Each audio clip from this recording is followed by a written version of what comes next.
This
is not a dream.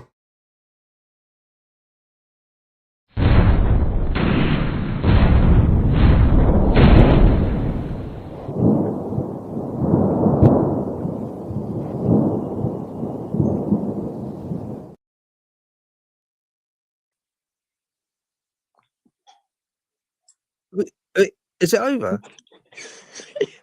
Is it over? It was like doubling up on everything. Backstage waiting for you to bring me on, and all of a sudden I'm already here. I have arrived. And I'm like, and you're there, but you're not with it. Right, okay. Yeah, I think we're here. Hello, everyone. Yeah, odd. Really, really odd. I was like, I could hear double. I don't know if anyone else could hear that. I was like hearing an echo constantly. No, it sounded fine on my end. Weird. Okay, right. All right, excellent. Happy Christmas. Happy Christmas. Yeah, happy Christmas. Yeah, I got my jumper wrong. I was going to say, I noticed your jumper. Got my Christmas jumper. Is it a normal jumper? Because I was looking at some of the ugly jumpers, and there's some great ones, like, you know, with Daleks and the Predator on it and stuff. That's the kind of one I'd have. And there was one that was like, I'm only here because you asked me to come. I thought that was probably a bit too much. I made the mistake of asking Alexa, right? I don't want to set anyone's things off, but Alexa.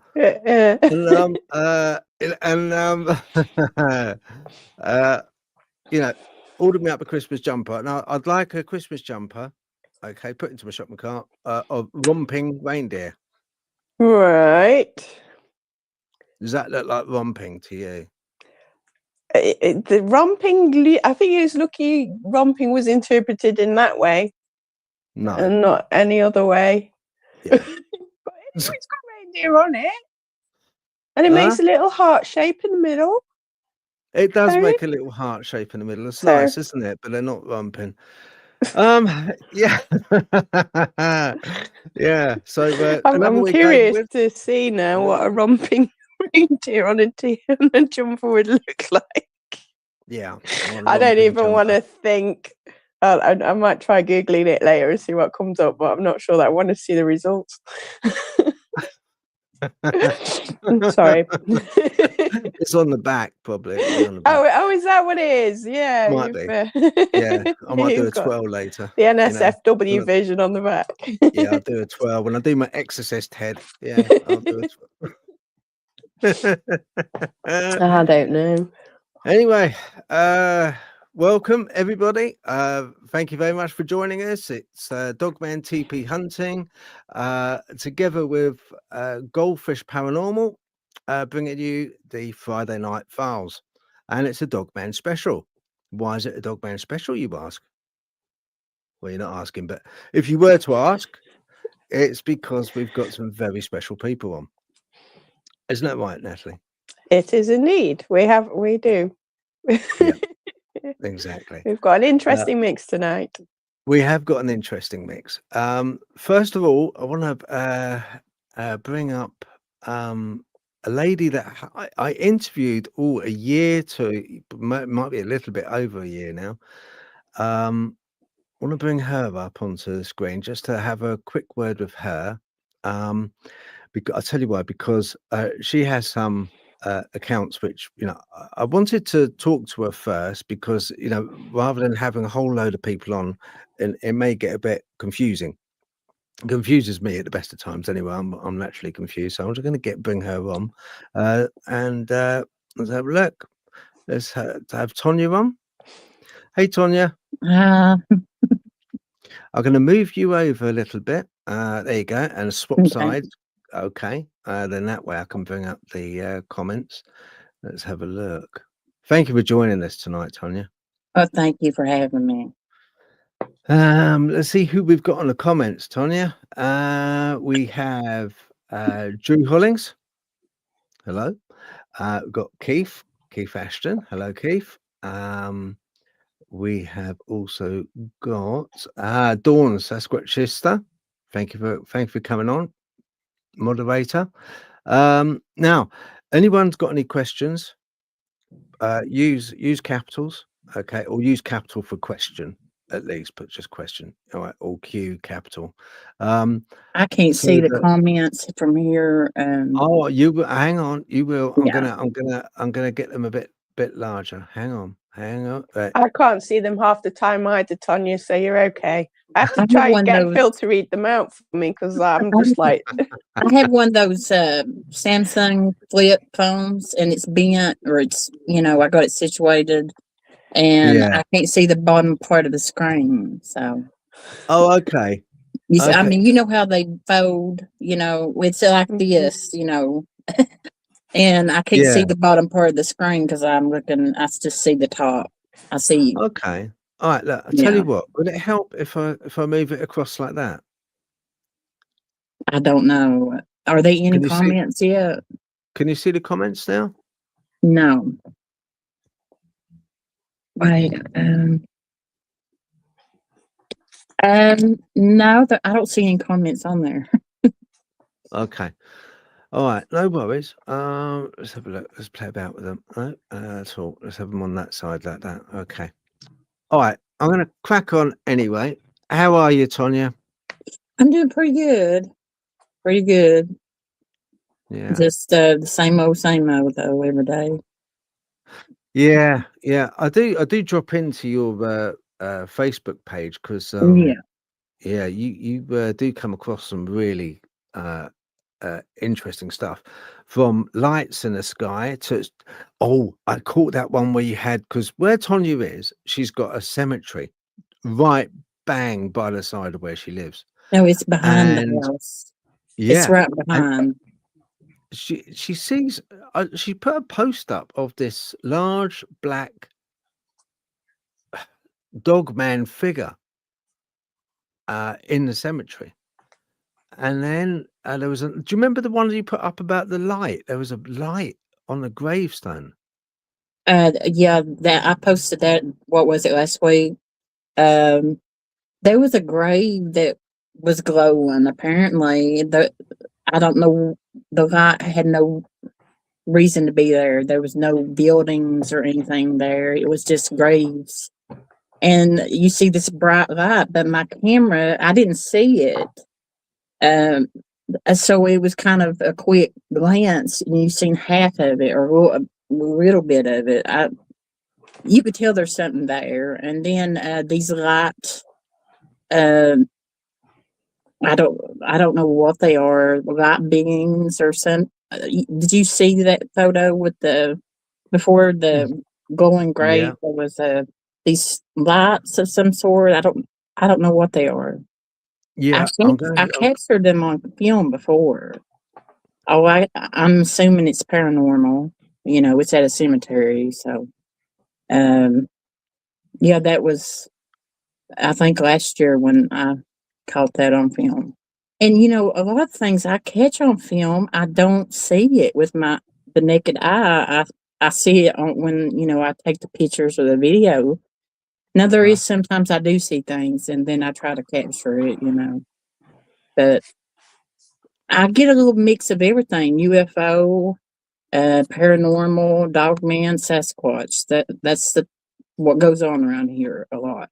But I've not sit out there at the cemetery for a long time, it's been so cold, and I go out there like late at night, like around 12 to 2 in the morning. I would go out there really late, me and my dog, and we'd sit in the car, and I would just, a lot of times, just go on live and just let it film. Yeah. And sometimes I would take video, and just video around me, and you'd be really surprised what goes on around you. Seeing it, what you captured on your phone, but yet you a lot of times don't see it with your naked eye. So I don't know. It's a lot of things I don't know what it is. But that's just the mystery of it all. It's I don't know. Yeah. No, Uh, that's right. Yeah, I get it. I mean, a lot of what you capture, I mean, it's like what a lot of people capture. yeah. You can't categorize it. It's very difficult to say, right, okay, yeah, I caught this light, I caught this shadow, I caught this. It's Hmm. all really nondescript on you. It's all kind of like, it's all kind of stuff which plays with your eyesight. It plays with your mind. There's nothing Well, I think it's just a concrete. different vibrational frequency that these things that take place around you, it's going on, and we're not at that vibrational frequency, so that they remain kind of invisible to our naked eye. Yeah. That's what I think it is. Just frequency, vibration, frequency. I'm And gonna. I've we're got. You've got a few reels on your Facebook. I've just brought up. I'm gonna bring this one up. no, Let's have a look. Oh, I don't think I was playing for some reason. Oh, hang on. It's playing. I've got a play button up there. oh yeah, I'm at the cemetery behind the house. My backyard and cemetery. I can't see the video good, but what's here now? So I that's the think cemetery, right? yes. Okay. What's that light with those people around it? People. It looks like people, or is There's it? no people out there when I go out there. It's always really late at night when I go out there, and there would not be anybody in that cemetery. And there's no lighting back there.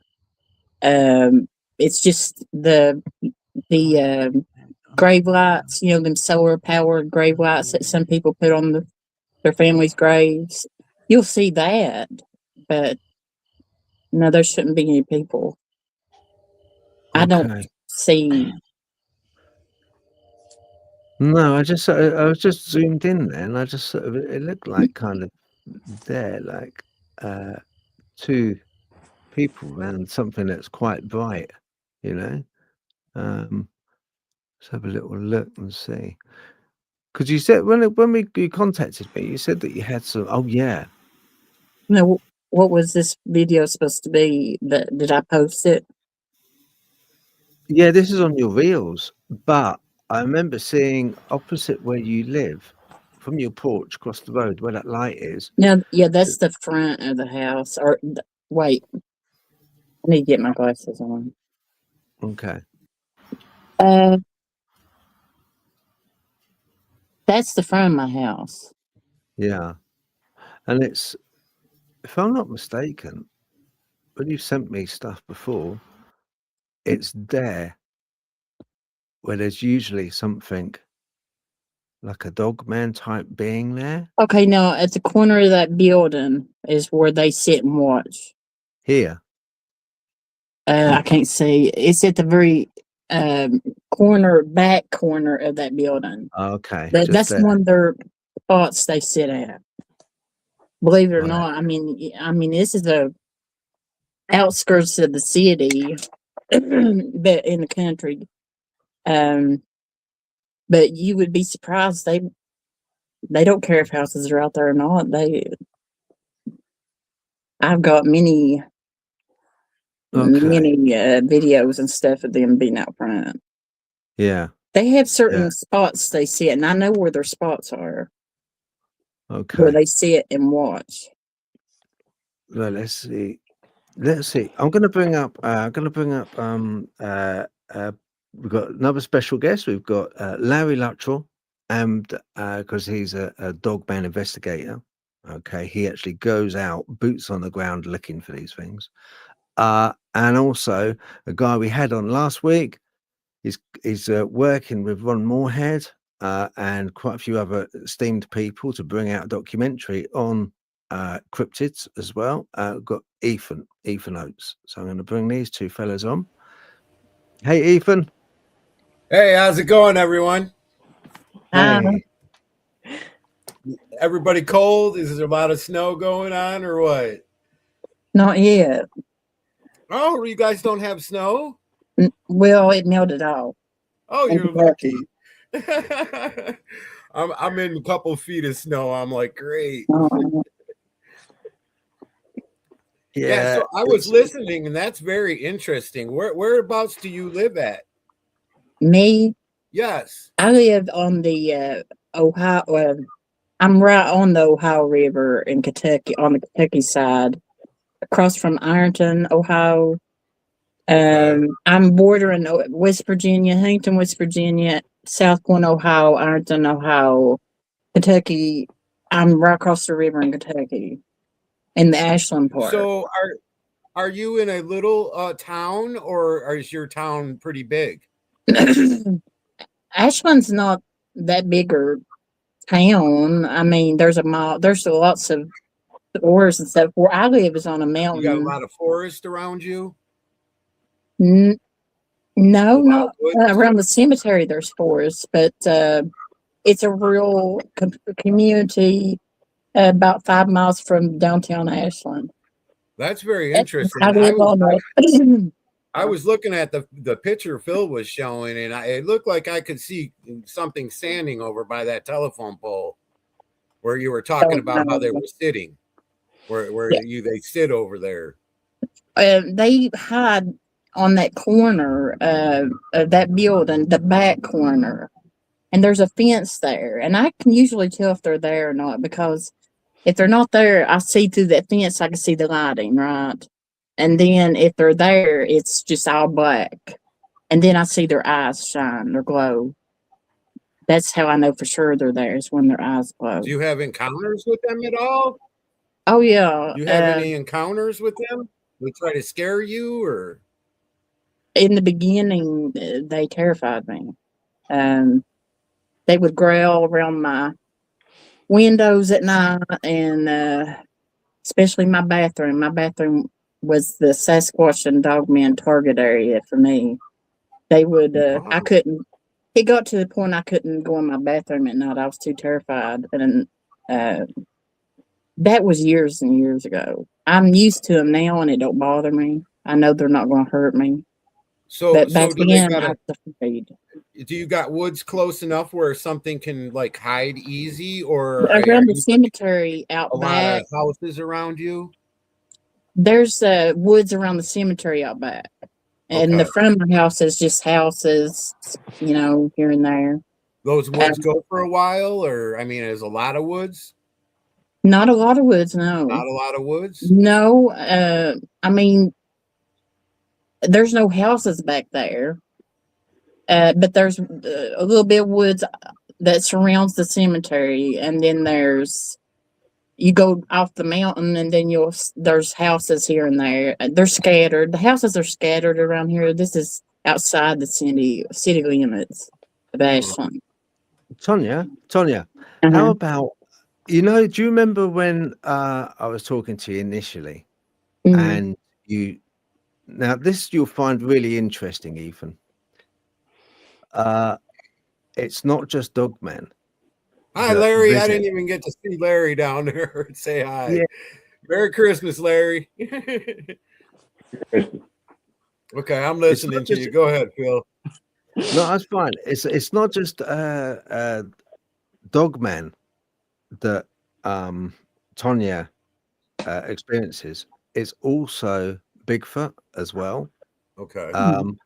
Now they work together. Tonya's seen these two things working together. She's even had a Sasquatch in her house.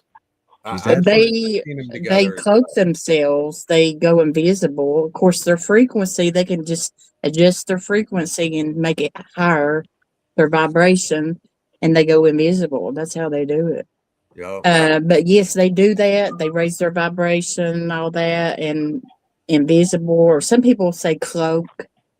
But yes, they've been in my house, and I've had one get in my face and sounding like a puppy. I had a puppy at the time, and it would go around my house. One would mocking or imitating the puppy, and it got when they come in my bedroom one night.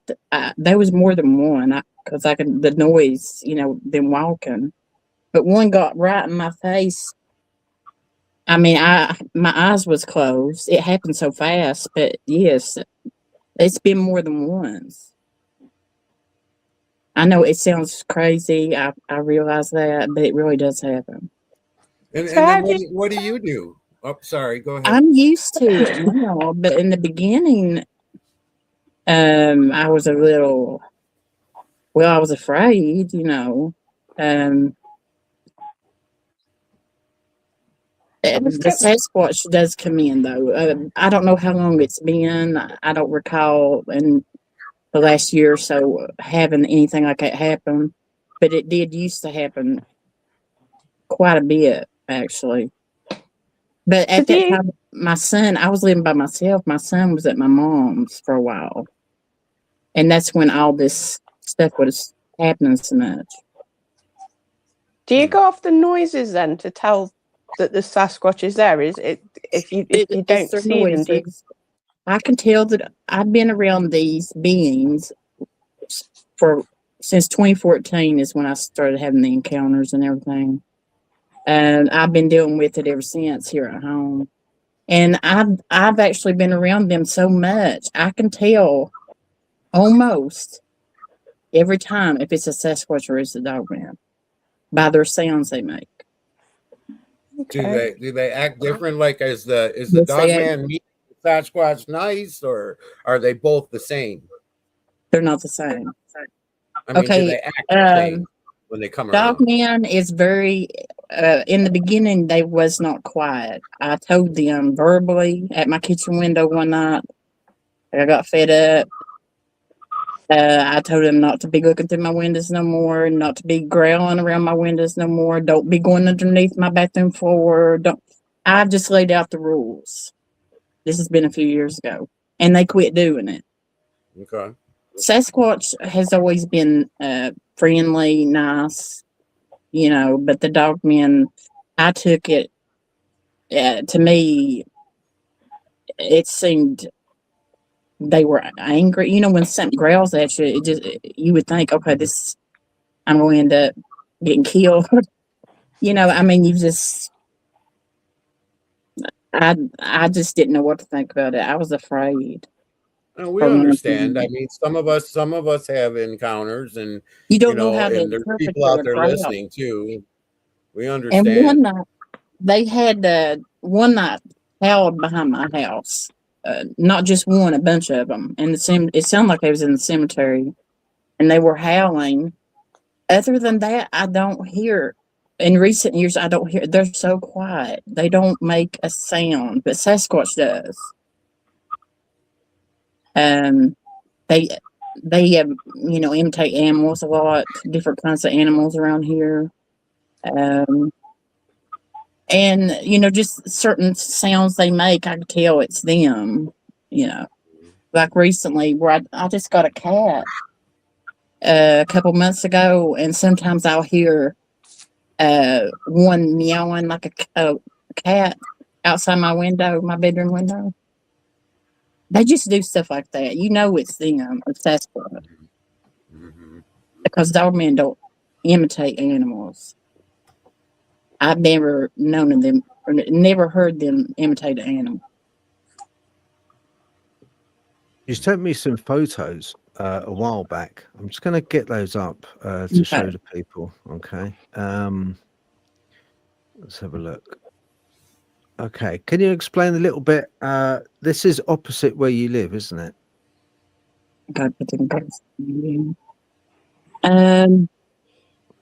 Oh yeah, that's across the road. That's that corner of that building where they're at, where they hang out at. where they watch. That's their watch post. One of them. And they hang out up there by the telephone pole, by the 25 sign, or that corner right in front of the tree there, that corner in the back part of that building is where one of their watch posts is at. What's so when I behind that come out building? on my porch, they can see me very well. Just right about there, I believe. Yeah, the very corner. And And this is- oftentimes I see their glowing eyes. There's a cemetery took back over pictures that of it. way?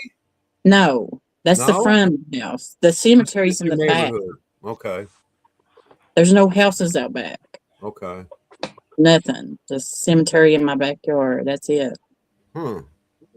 But when I'm in the backyard filming the cemetery, they're oftentimes in my neighbor's yard under his camper.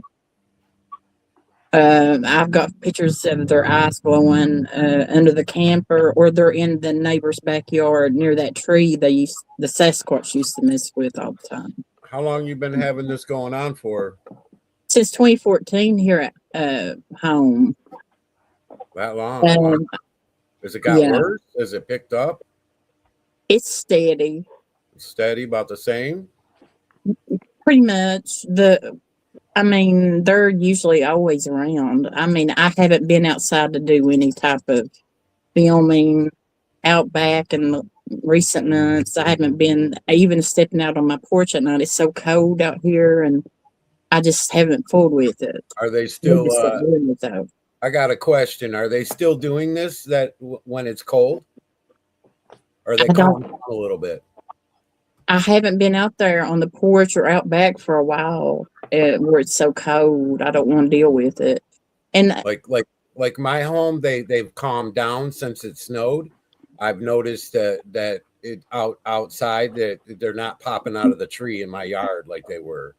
So it's kind of mellowed out since it like snowed like 2 feet of snow all of a sudden, and it's just kind of been melted for about a week now, to where I'm like, okay, but inside my house, I've noticed activity still goes on. So, well, around my bedroom has 3 big windows. I'm in my bedroom right now. There's 3 big windows, and there's a window right beside my bed, and there's a window right by my pillow behind me. So I'm got 3 huge windows, and I can hear them around my windows at night. Now I told them years ago not to be looking through my window and stuff, but one did recently. Back it was hot. Well, I still had my Halloween decorations up, so it was around Halloween, and I just looked. I seen it looking down at me in the outside, and then I just went back to sleep because I'm so used to stuff happening around here. Now, anybody else that would probably terrify them, but you get used to it. You get used to the odd stuff that goes on. Well, yeah, you build up to it. I mean, like at first when it started happening to me, I was scared to death. And I was I had to get used to it. I had to get used to it. I was sleeping with the TV on. I barely slept every night, like 2 hours. I didn't go to bed till 6 a.m. when daylight hit. It was really hard. It's really hard. And then you get used to it because obviously they have not killed you. They have not hurt you. So then therefore you build that strength of I'm okay. They didn't do nothing to me. I can sleep a little more. I can, and then listening to other people's stories helps too. I've noticed, I've noticed if I have sightings lately, looking out my window, the kitchen window, you can see the cemetery. It faces the cemetery. And sometimes I'll see one out there. And it's always right at daylight. That's the best time to see one. Wow. Is right at when it gets daylight. The first thing in the morning? Yes. Like sun's rising? The sun just coming up. I mean, that's when, if you're going to see one around here, most likely that's when you're going to see one. What There's do a you think, picture. Larry? What do you think's going on? I mean, is she got a curse? What do you think? You know about Dogman. No, I don't think it's a curse. She said she sees them right as the sun's coming up. So that means they've been out around, so in the area and looking around. There The is a cemetery, they love hanging around cemeteries I'm and noticing. burial. Mm-hmm. there is a picture I took of one around 6:00 in the morning. I don't know. I guess it was last year, or was it back in the summer? Phil, are you there? You remember that picture where one's crouched down at a tombstone? Is he here? Yeah. Phil, yeah, Well, he's here. I have a picture. It was right when they got hit, and it was around 6 in the morning. Back, I'm guessing summer, spring. I don't know, but it's a pretty good photo actually. It's crouched down, kind of behind a tombstone. Wow. I've got some of your reels up on Facebook, and I've expanded them, and some of your photos up as well. Do you remember that picture, Phil, of the one that was crouched down by the tombstone out back? It was a Did you daylight picture. you sent it to me like 2023, 24. It might have been last time. Not, I don't. It was either with the dates on it. There's a Yeah, date. the date was 23, but you sent it in 24. I've been searching for it in my own archive. I've been searching for it, but I'll find it. But I've got your reels up and stuff. Everybody's sending Phil pictures. Yeah, I've got. Do you know I was what? just thinking he must have a lot of pictures. I've sent you a bunch, so I know his Man. folder's got to be huge. It's like, what's that? Where'd that come from? What's this one? I'm telling you, yeah, I've got like I've got what I've got about 5 terabyte worth of video and photos, stuff that people sent me. Yeah, stuff people sent me. You know, yeah, you don't want to get rid of it because it's interesting and it's it's something that never people just don't have. It's like exactly, you know, and you'd be surprised how much. Even I tell you what, the most amazing thing about it is when with like Google, when you are archiving this stuff, it kind of like geotags the photo, so it tells you whereabouts it was taken, and you know, kind of it's got some information attached to the photo. Yeah, and you'd be surprised how many just pop up where you get them maybe 5 or 6 different photos from different people in the same area. Wow. Yeah. Yeah, you get that a lot. That tells you something right there. You know, yeah, I get that a hell of a back lot. on a full moon night. There's a date on the picture. It should be. I was taking pictures of the full moon, and there was a white dog man looking at me in the tree, and that was a first. I've never seen a white dog man, and I said, Bill, he's seen the pictures. I didn't post them that long ago. You know, Tanya, if you ever get scared, just yell out "stop," because it works for me. I don't. So if I ever get startled or scared a little bit, I yell "stop! Stop it!" You know, I get really stern about it, and I say, "Stop it!" They don't stop. They don't try to scare me or anything. I don't get afraid. Nothing much phases me anymore because I've had so much happen around this place. You know, it just not a lot phases me nowadays. I'm used to it. But now years ago, yeah, I was terrified. I try to figure out what's going on and what they're trying to say and why they're trying to make contact, because I kind of know why. Contact is very dangerous as well. So there's a reason a lot of times behind stuff, you know. I kind of know why I can't come out with it right now. Okay. I kind of know a little bit of it. Okay. And well, later in the future, maybe I'll talk about it, but right now I won't talk about it. It's personal, and but they mean me no harm. Okay. They're not bad creatures or That's what's being happening they're with me. people. I They're have not not. had a bad encounter whatsoever. Even though They're, I've seen some off the wall, scary things that look like the worst scary movie creature you could mm, imagine, you know. mhm. Yeah. But they're they're they're not. not They're, helpful. I don't have a bad intention in me with them, so I Mm. don't know if that's why they don't harm me. They But they know I if get you got good pictures of creatures intentions. like you wouldn't believe. They know Mm. if you have good intentions or not. They can Yeah. read your mind. Yeah. Mhm. I get a bit frustrated with people when they sort of like across the board they turn around and they say, "Oh well, like Dogman is a vicious, horrible No. killer," and it's like it means ill intent everywhere it goes. It doesn't. It doesn't, and I think it's a Oh, bad rep, sort of yeah, giving a creature which we know very little about. They're yeah. actually people, believe it or not. They're the Sasquatch are people. Yeah, well, They I get- think the Dogmen are too. I actually believe that I don't know if you guys ever watch his name's Emerald Smith, and he talks a lot about mm, his stuff. He used to be a surgeon with, he worked on in a base and he worked on some alien parts, and he talks about these uh, uh, interdimensional beings that are out there that can morph and change to whatever they want at any given Sasquatch can do time they that. want. And it's all to do with vibrations to go in and It out of is. these dimensions. It's vibration frequency. Yes. That's all it is. Yes. They can raise their vibration. They can lower their Yes. vibration to be in Yeah. earth density. Here, I'll be the first to show it on Phil's show right now. And I'm going to tell you guys what.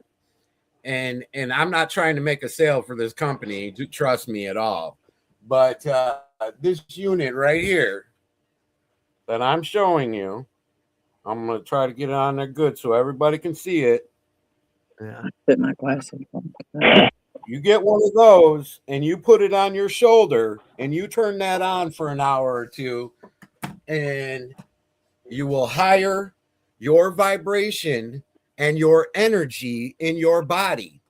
So when your energy in your body is higher, you run at a higher frequency, you will see more of these beings, you will be in touch with more of these beings. You will trust me, it works 100%.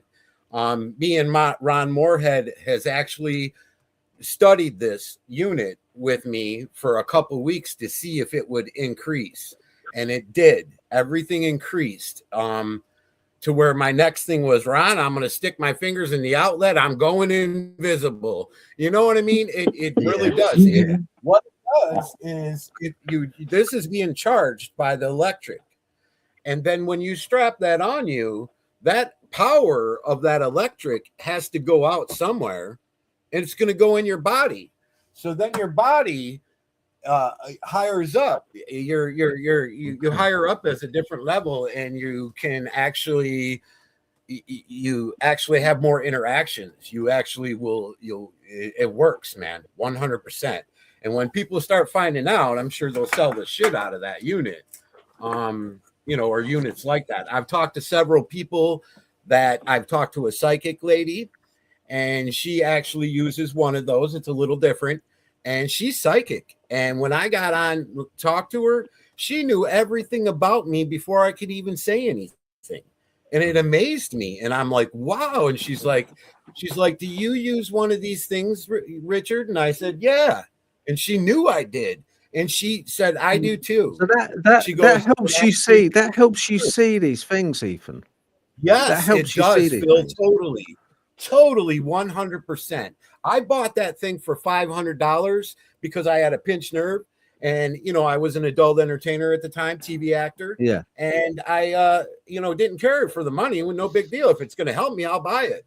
So I bought it. I strapped it on. I wore it a little bit, and then I didn't wear it after a while. And then I went to Solemn Island. I came home, and I started seeing creatures like nothing. And I'm like, why am I seeing this? Why am I seeing this? And Daryl Denton and Ron, and we're all trying to figure it out. And me. yeah, That's and that's what it is. That thing. That's right what there. you're talking about. So you're saying it will that's hire a you- tens it will machine. hire That you up.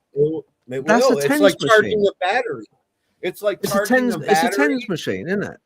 Yeah. It's for pain relief. And It's pain relief. yeah, what it is yeah, it's like it doesn't shock you. It just kind of like feels like a massage is going on. Yeah. But if you read about it and you look it up, it says what it does is it opens up a brain thing in your head that lets this juice out that does something. If you Google it, it says that it does that. And it's like, for instance, we have to eat and get sleep to regain our strength, right?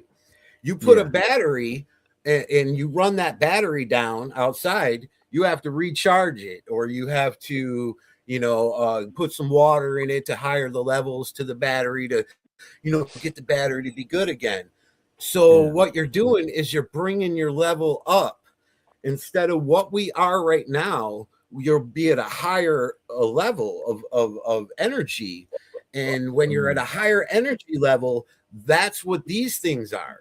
These creatures are at a higher level, and that's why they can go invisible. They can go in and out of dimensions because of that fact. They're a higher, in order for you to tunnel, say even quantum tunneling, you have to be a higher energy than what you're tunneling into. I've seen it all over social media where they got like tuning forks now, and I think they're rated to 192 frequency, 192 frequency, and you just tap the tuning fork and you it put works, it on. you guys. It's going to be a new thing, and it's going to blow everyone's mind. I'm actually going to have a book written about it.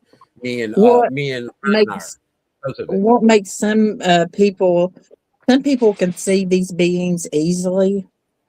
But they have a sharper tuned third eye. They're right here, third eye. When so this let is me tell you, open, I you can see the creatures when they're partway invisible, where you can't see them, or somebody, or I'm not saying you, but a normal person can't see. And I can spot them out and see the outline of it like a predator. But when I wear that and I put that on for a couple hours, I can see their face, their eyes, their texture all the way through, more than the outline. And I'm like, oh my God. And me and Ron has been testing that because of that. With their sound, though, the Dogman, I took my son out one night on the porch with me because I knew they was going to be out there, and I wanted to see if he heard or seen anything, We didn't see nothing, but I heard growl, like not really a growl, kind of like, in between a growl and just I don't know how to describe it was kind of a growl, and it was real low. Okay, I heard it. I said, did you hear that? I looked at my son. He didn't hear it, but I did, and we were sitting like 2 feet apart. So do you got telephone poles outside? You got a power line close to your house? Yeah, I got power lines. You got power lines close to your house?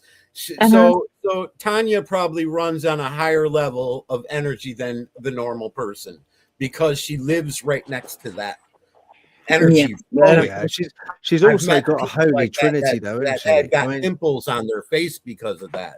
One lady, my sister's friend, had lived underneath a power line pole where she lived in this little house she rented. It wasn't in the city, and her and her husband were getting marks on their face. And not only that, they were seeing things. So it's probably maybe Tanya's a higher level, and that's why she's seeing stuff over there, because she has that's the thing, isn't it? It's like that's the thing. Now, is it a case that I mean, Larry, do you think it's location more so that they interact towards, or do you think it's people? I mean, if it's people, then what Ethan's saying about raising your frequency. I think it's a little of both, because you got to think now, like Larry was saying earlier, by the cemeteries. Cemeteries have a lot of energy because there's a lot of energy that's died in there. So there's people buried there. That's a lot of energy. You see what I mean? Those bodies carried energy. Our brains carry energy. So maybe that's why they hang out there. I don't know. But there's a lot of cases, like Larry said, of cemeteries. I need to state something though. Prior, they followed me home. Okay. Now, I used to go out, boots on the ground, and research Sasquatch. That's always been my main thing, you know. But the state park that I went to research, and I got a lot of really good videos from that area too, and pictures. They followed me home. I had nothing like that going on around here until they had to follow me home. I mean, and it was August of 2014 was when they followed me. I mean, I started having things happening, and at the beginning, I didn't. My son was seeing these things. The werewolf, he said he seen a Sasquatch in the cemetery and hit 5 o'clock in the evening, still daylight. I mean, he's had all kinds of sightings here, and I couldn't understand what was going on. And then one night, I got a hunch. I'm like, I'm going to put my camera up to that kitchen window and take a picture of my backyard. And I did, and I captured a Sasquatch standing in my backyard. And then that's when I realized, yeah, they are here. They followed me home.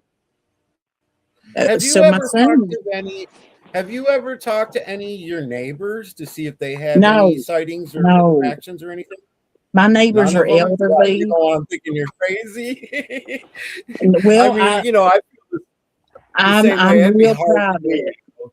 I'm really private around here. I don't talk to my neighbors.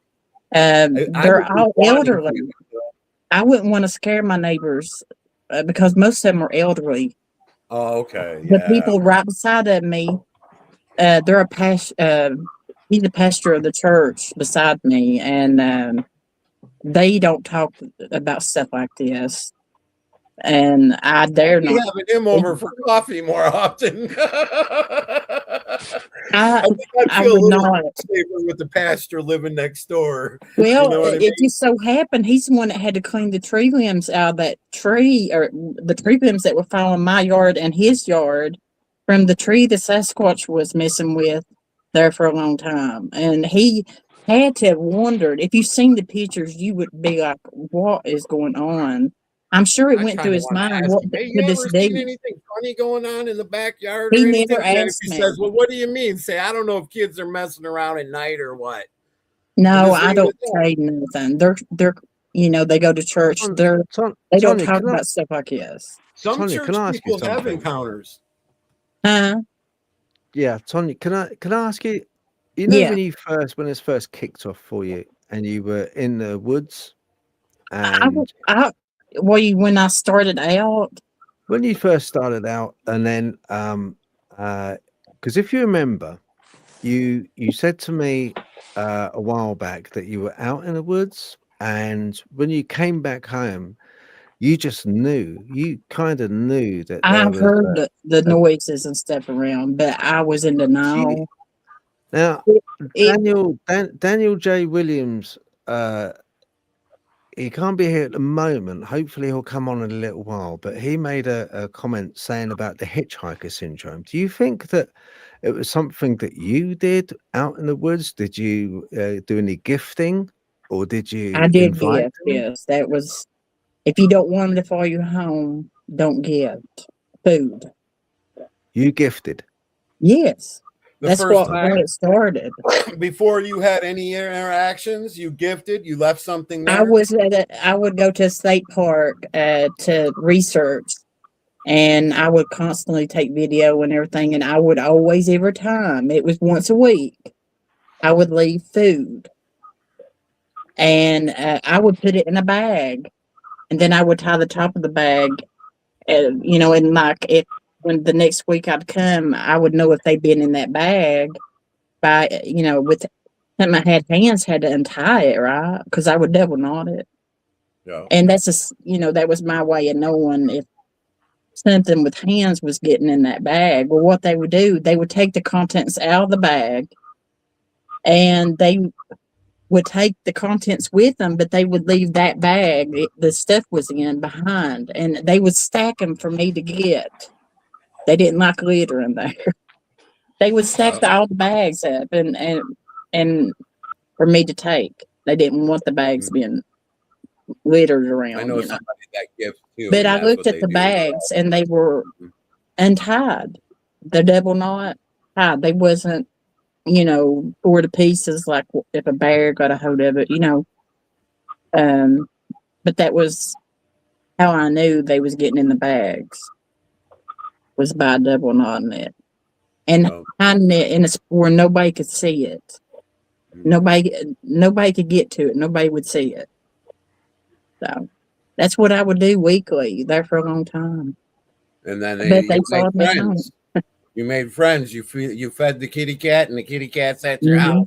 That's what it is. It's seriously. That's what it They're is. going around your house. They want in their You sausage fed a roll. wild animal, like Well, a wild animal. Now they're coming to your house. When I noticed, when I finally realized, okay, they're here at my house now, I actually put food out for them to be nice. They didn't take it. They'll take it at the state park, but they won't take it here at my house for some reason. I've heard that story as well. The same things happen to other people I've talked to. They don't take it in your house, but they'll take other things in your house, though. I've heard. I mean, I would leave food outside for them. Easy, like apple, just different things, and they never take anything. No food, nothing. I even left marbles, I left rocks out there, just different stuff I've tried over the years. Just out of interest, if you guys were gifting, okay, what would you gift a Bigfoot? What would you gift a Bigfoot? I wouldn't gift any food at all because they poison our food here in the United States. Which the United States people know. They put the FDA bullshit. So they do put poison in foods here. So if you got one of these creatures sick, you're either looking for trouble or you're looking for no friendship no more. So you have to be careful with gifting. And I know that we eat certain things and we get away with it, but some of that stuff does get us sick in that we don't realize it. They're highly spiritual beings, the Dogman and the Sasquatch, and they can't eat what our food. They like meat and stuff. They can't eat that. It's. I don't want to get in the spiritual subject because that's no. I totally understand you. Some people, Tanya, will say that, oh, they kill deer or they kill bear. Well, no, they kill deer and chickens. I got a picture of I don't know what it is. It might be a Dogman, but it has horns on its head, and it's about 23 feet, and it's got a bear in its hand. It's got a club in its other hand, and it's killing it. You can perfectly see it. I don't know if it's going to eat the bear. I don't know if it ate the deers. I don't know. I hear people's stories. The food's not being contaminated if they catch it. The food, what I do is contaminated. I'm a nature person, so I garden like we all, some of us do. I plant trees. I have a 7-year-old. He's autistic, and we planted a tree 2 years ago. And his favorite movie is Lorax. And if you watch Lorax and you really pay attention to it, it's about these creatures that we are talking about that come out of the trees and they're trying to save the trees and they go in and out of the trees and shit. And so he doesn't talk, but he's smart and he knows, and he just plays that movie over and over and over.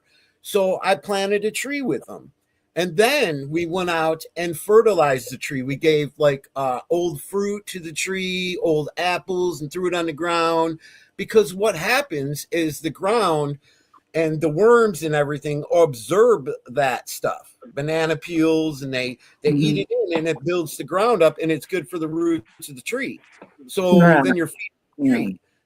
I do that, and my fiance she actually sees the creatures come out of our trees in our backyard, and we've took pictures of them, and there's a cute one. He looks kind of like a monkey, like a slash monkey little dog. He's cute as can be. He's black, from a distance he looks cute. But he won't eat it. I'll throw all kinds of shit out there. I've tried, I was like, I'll try this. I'll try a couple old brownies, whatever, anything, this bullshit. and he just comes out of the tree and just stands, about a foot from it and doesn't eat it. And then 2-3 days later, it looks like there's a little bite out of it, but I can't tell if it's from him. But I know when I do it, they seem like they're more active, like they're happy about me putting stuff around the tree. But I'm like, okay. One time and there was 4 apples left, the rest were gone. So I don't know what took them, and I put them high up. So they took, like I said, they'll take the items, but I don't know what they do with them. And our food's contaminated. Surely they probably know that. There was one thing that I done one week when I'd go out to the park. In the bag, my bags, I put a storybook, a children's storybook with pictures, and the book was about a little boy and a bear. I remember, and it had all kinds of pictures in it, and I just was testing to see if they'd take it or not, and they took that. Believe it or not.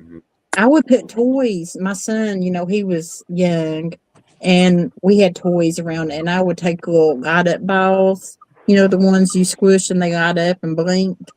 I put stuff like that in there, marbles, balls that blink color, just to test to see if they would take it, and they did. I know a lady that she's a native lady, and I was having a hard time. And I was like crying for 3 days straight, having nervous breakdowns. And, because I was just like, man, why am I seeing this shit? Please stop, and it just kept getting stronger. And so I talked to her, and she said, listen here, honey.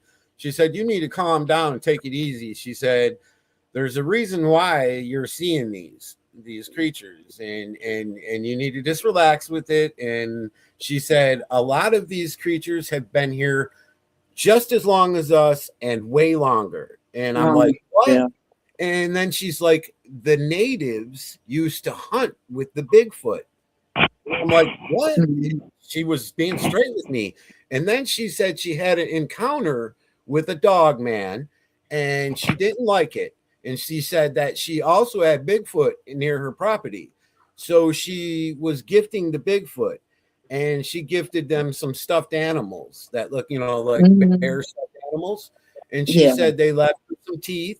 And after that, she never had the encounter with the Dogman in her property anymore. She said she didn't have no bear. She didn't have no mountain lion on her property. And she said, you need to relax. And because I was scared, you guys, I'm a grown man. And when I came back from Salem Island, there must have been 60 different creatures and more, different ones all together. And 20, 30 foot, 40 foot big, man. I'm like, I came home making spears and shit. I was ready to go down. I'm buying flare guns. I got 3 kids. I'm like, this is not happening. My friend took 246 pictures. I freaked out. And what I did was like how Tanya was saying, it scares the shit out of you. And I started reaching out to people that I could, that were trying to tell me I gift them, or I have communications with them, and I'm like, really, because I need to know this, because I'm scared shitless. I've seen the worstest looking creatures in the world. And I mean, Godzilla, bro, you know what I mean? And I'm like, I'm freaking. And not only that, when I got home, I met an architect, and that architect man was studying pyramids and giants for over 20 years. And he was telling me right here in the United States, we have creatures running around. And I'm like, what? And then I started looking on Google Earth, and I'm an expert at Google Earth. And I started looking on there, and I was finding them everywhere. And then I even got scared. And then I started reaching out, and I talked to people.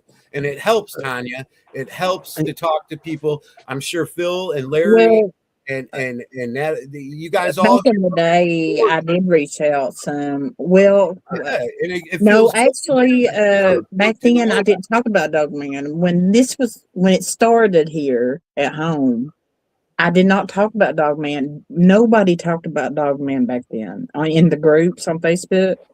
It wasn't talked about. Dogman wasn't talked about until the recent years.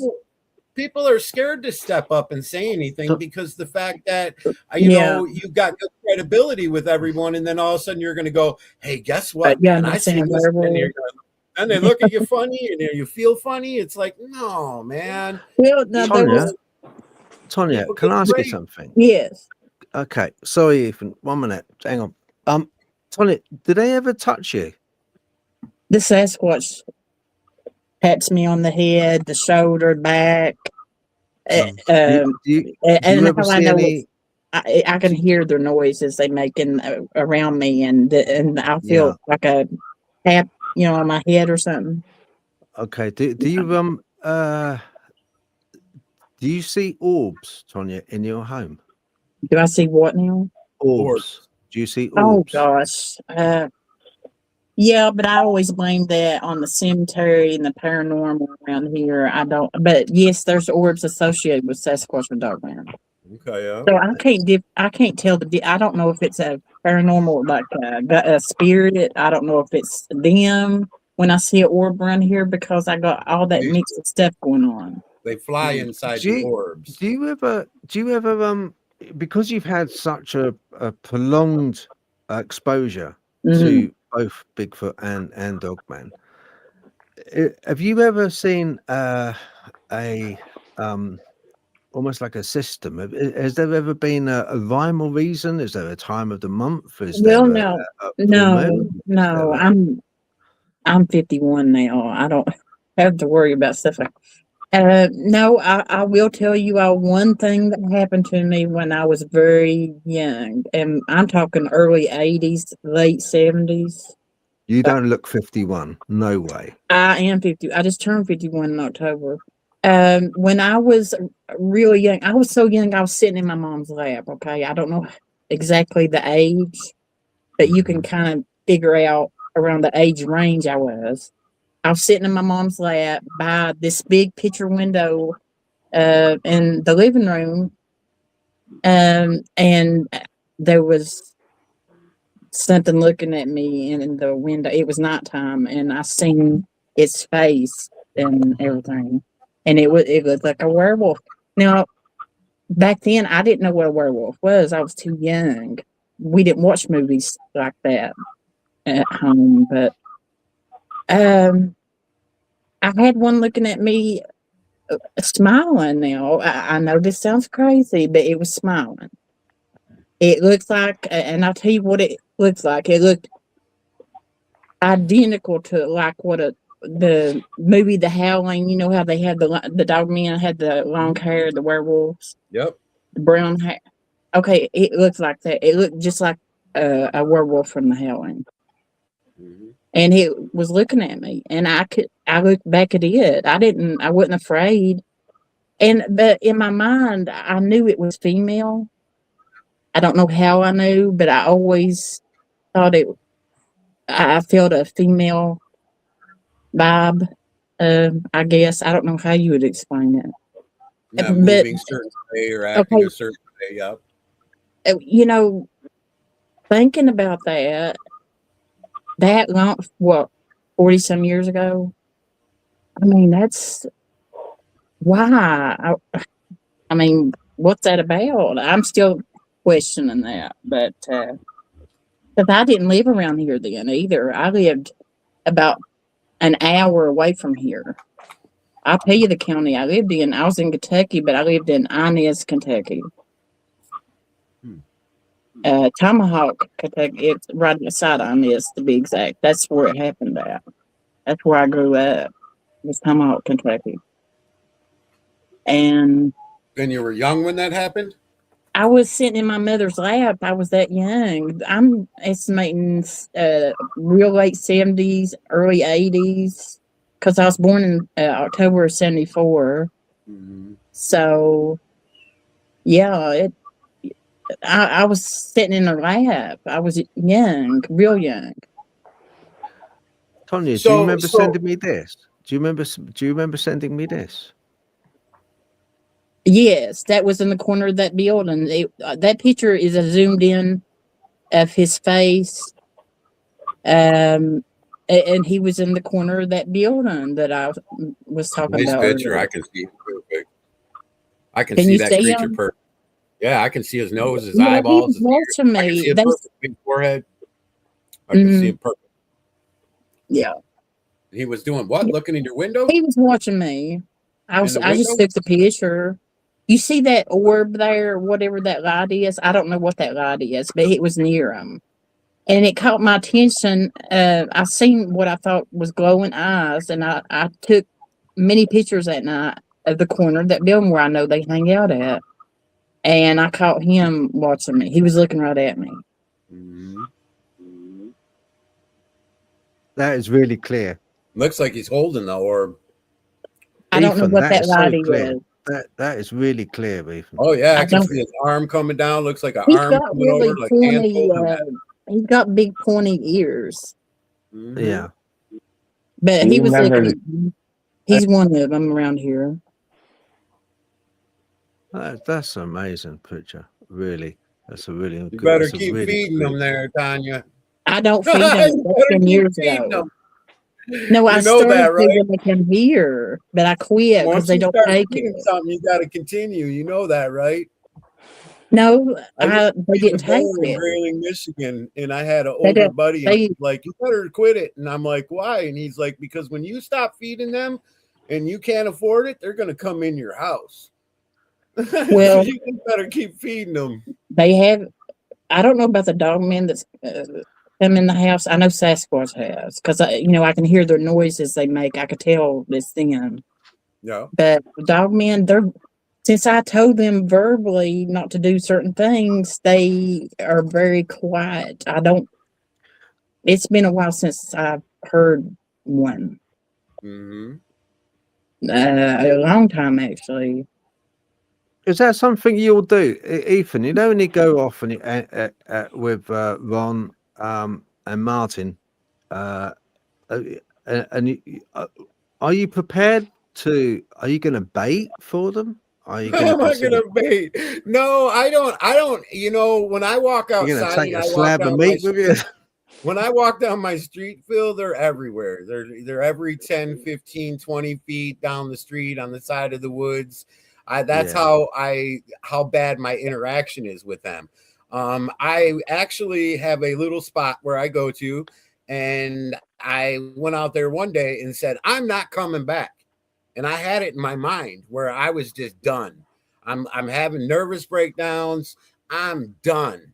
And I was telling this YouTube subscriber about it because they always ask me questions all the time. This lady does. And so the same day I did that, she was all just asking me a bunch of questions. I'm like, "I'm done. I'm fed up. I'm just this, nobody wants to understand anything." And and I'm just sick of seeing these things, and it's driving me crazy. And so I went out there, and when I came home, I was chilling out, and I had a guy that had an interaction with a dog man named Swamp Dog. And he's a good guy. Phil, you should try to interview him. Larry probably's heard of him. I've heard of him. Yeah, I have. Swamp Dog was messaging me on Facebook, and I'm like, "I got to go to the store. I'm sorry, I don't want to make a story short. I got to go to the store, Swamp." He's like, "Okay." Well, I take off. I go to the store. I leave the store to come home, and now we have like a little two-way highway, and it goes for a few miles. I live in a little town. It's a ways to get to anything.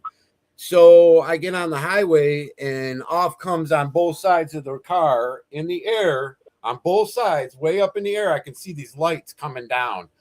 And they come down and mellow out right along the side of the driver window and the passenger window as I'm doing 45 miles an hour, and they keep up with me and go with the car. And there's a car in front of me and a car behind me that are seeing these as well.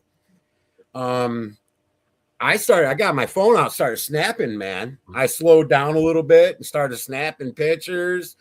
They were trying to tell me, for some reason, this is another thing, Tanya, why I was talking about trying to figure out what's going on, why you're being contacted. I believe that they were telling me there's no place to hide.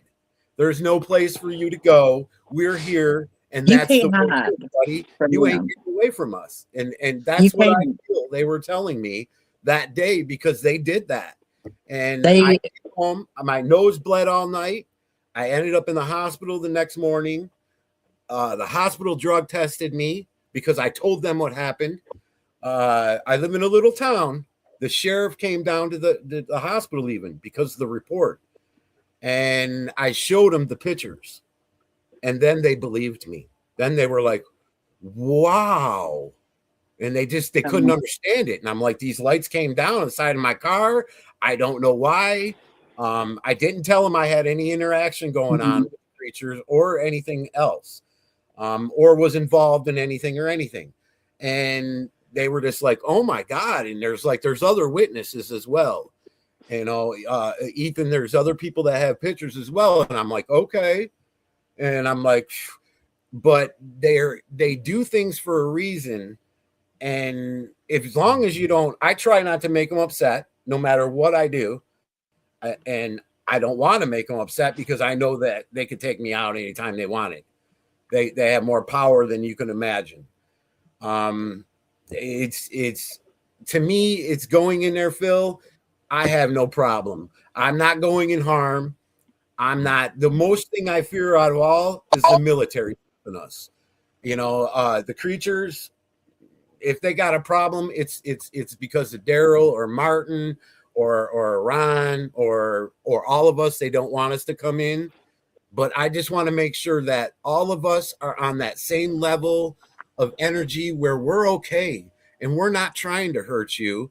And we just want to meet you, man. We just want to say hello. I just want to meet you. That's it, and see where I still get confused. I kind of know why, things has happened, but yet I'm still confused. and I think of course I do. The area where I am. Okay. I don't. Now, look, there's a guy I was watching today on YouTube. Okay, and he came on. He was talking about Bigfoot, and he was saying that with this 3-eye atlas coming near, the closest it's been to the Earth is like today. It's supposed to be. And he was saying, just like you, Ethan, he was suffering from high blood pressure, nosebleeds, all of this, and he was kind of like giving a warning about trying to warn us, but he wasn't specific. I'm going to play you a little bit of that, okay?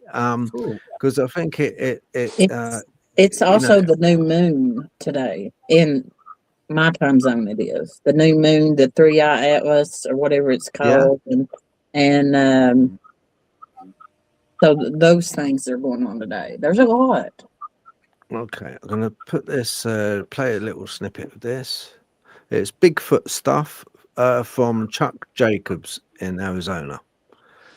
And whatever this energy is, it's very powerful, and it causes my blood pressure to spike to the point where my nose starts bleeding. Yep.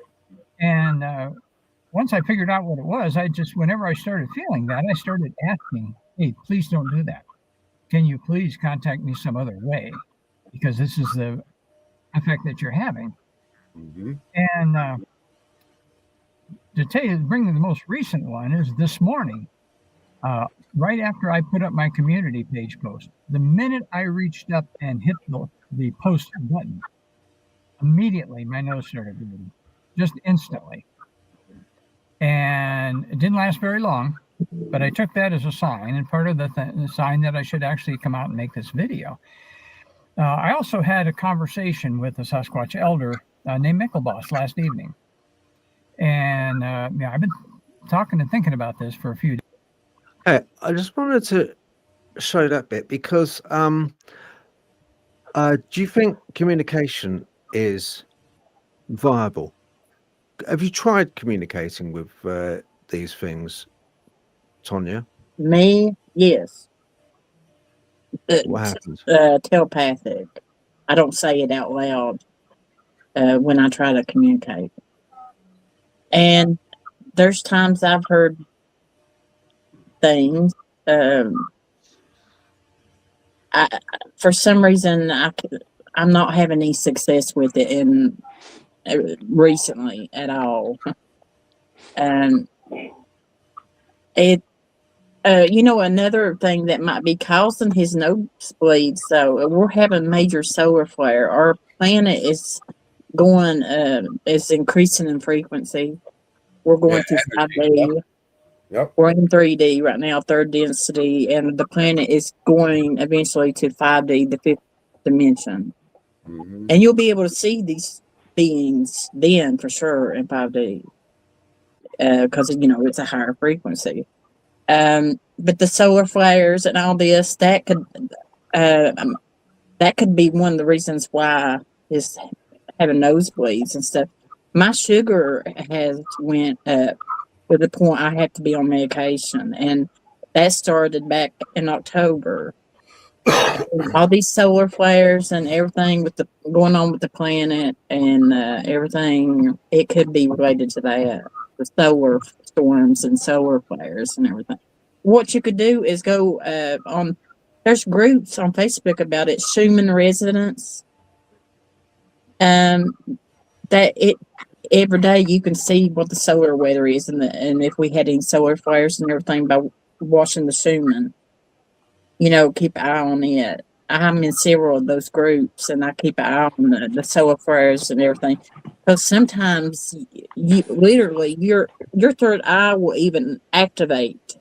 Sometimes during a major solar flare, if you meditate, your third eye, you just have to do it to understand. You have to read about it. It's complicated, to explain. But it's an interesting thing to look into. You need to look into it. Actually. It's funny you're saying about the solar flares. I know Natalie mentioned to me about it affected her as well. Did it affect you? Different symptoms. It's not always the same symptom. No, I can't sleep a lot of the time. Me, it doesn't seem to affect. I use that thing a lot to higher my energy levels. But the orbs did. It was almost like you could feel. It was like being close to something that was hot, but it ain't hot. It was weird. It was really like a weird sensation. Oh, the Schumann resonance. If you look, these symptoms you might be having every day, like these symptoms, and it's different with everybody, but they list symptoms of what could be causing your migraine or what's causing your blood pressure to go up, or the just different things, upset stomach, everything. So let me ask all you guys a question. This question's for all you guys. Have you had a COVID shot?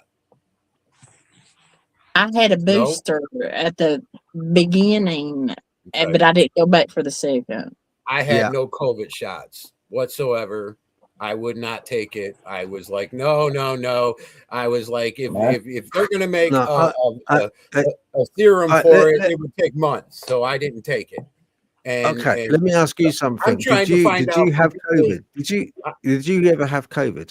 Did you have COVID? No, I never caught it. Okay. I caught COVID. I got it. Okay. Oh yeah.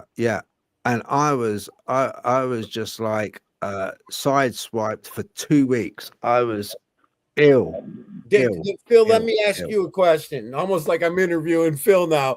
Did you feel any different than a cold, or did it feel different? Did the sickness feel much different than like a cold? It was a sickness, man. It was a sickness. Seriously, sickness. I was sweating, felt sick, felt nauseous, just low, no energy. And this is 2 weeks. This is 2 weeks it lasted. A good 2 weeks. Okay. And I was sick as a dog, really, really bad. And it had been doing the rounds where I worked, and it had been going the rounds, and I just got it. Yeah. And it knocked. It's the sort of thing which, when you get something and it brings you down, it knocks you for 6. And you just you've got no energy to get up. I was so bad.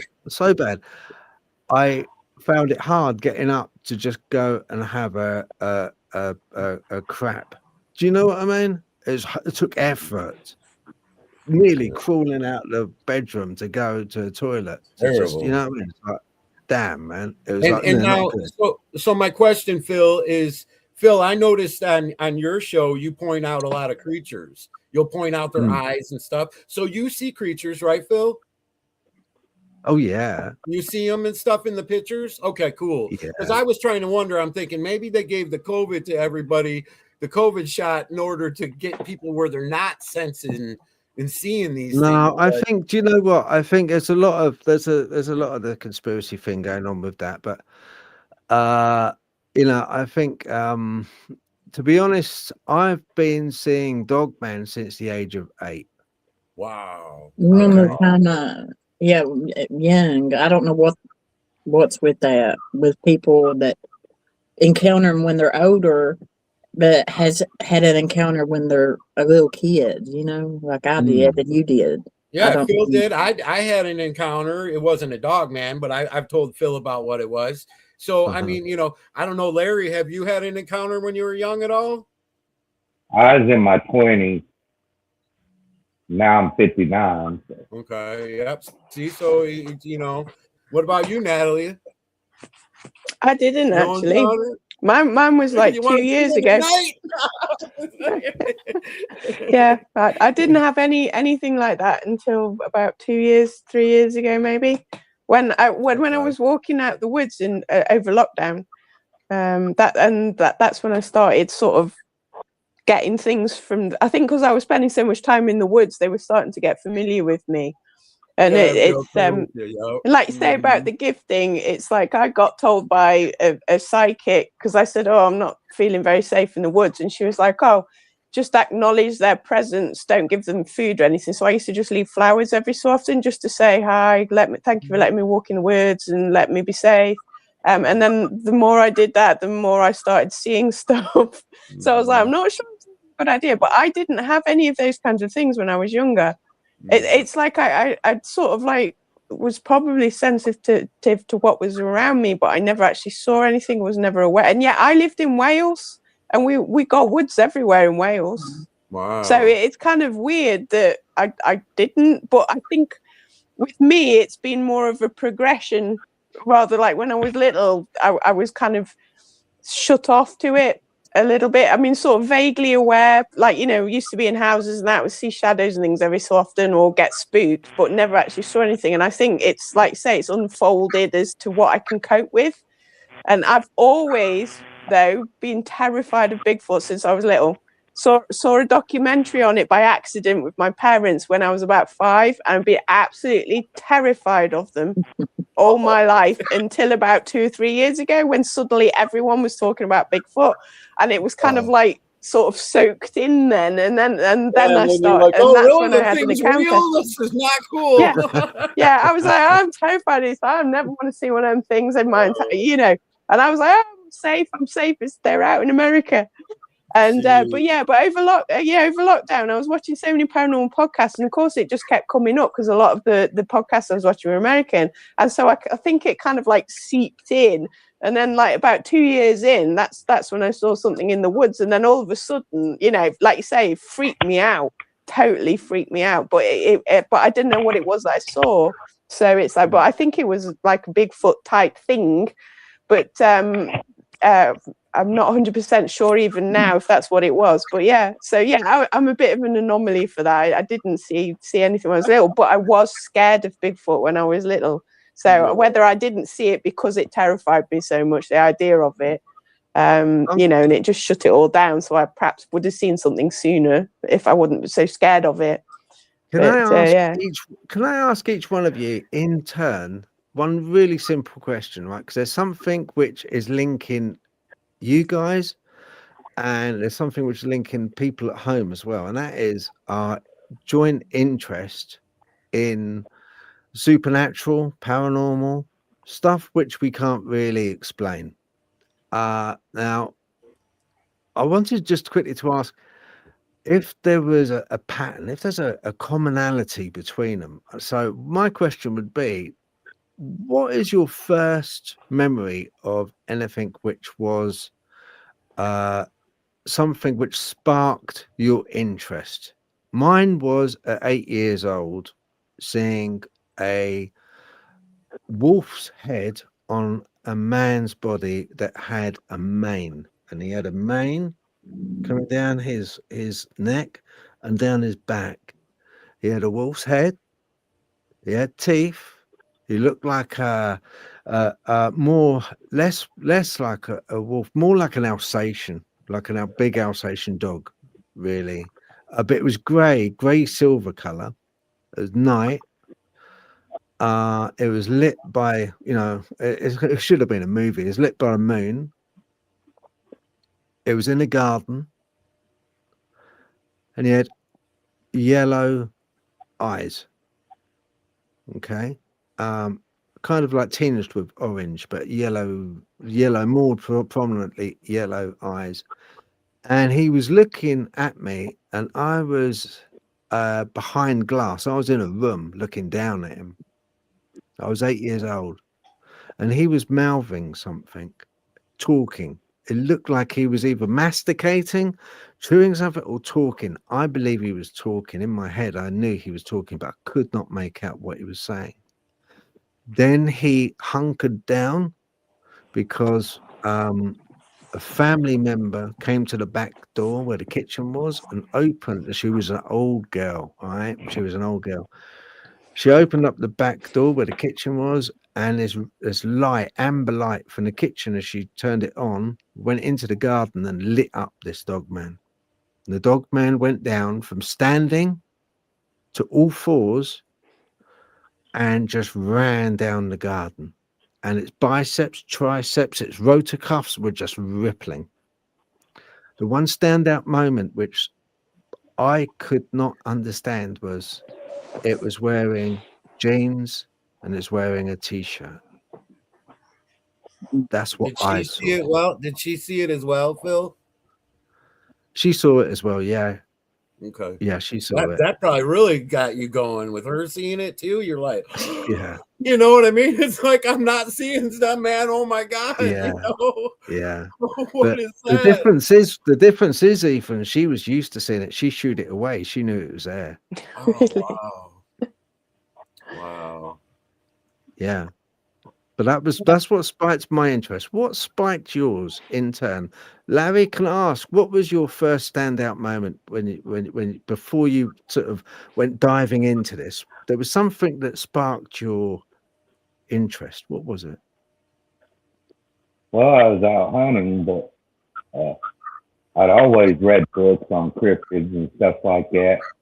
And what really got me started is when I had my encounter. They come through the woods on all fours, stopped at a tree, stood up, and looked my way. And since then, I've just been trying to search and find answers. It wasn't a terrifying encounter, I was 25, 30 feet up in the tree and armed. I had a sidearm and a shotgun, so it still scared me. Oh, yeah. Oh, yeah, definitely. Will do, man. But ever since then, I've been wanting to know how. Mine, I was having a hard time believing God, and my grandpa was Lakota, and my grandmother was Irish and Italian. So my grandmother took my mother and her sister and brothers to a Catholic church, and I just couldn't understand it. So I had a hard time till the age of about 16. And my mom was bringing church people to the house and all kinds of stuff. And finally, she sent me off to Arizona to get away from it all, to get a break.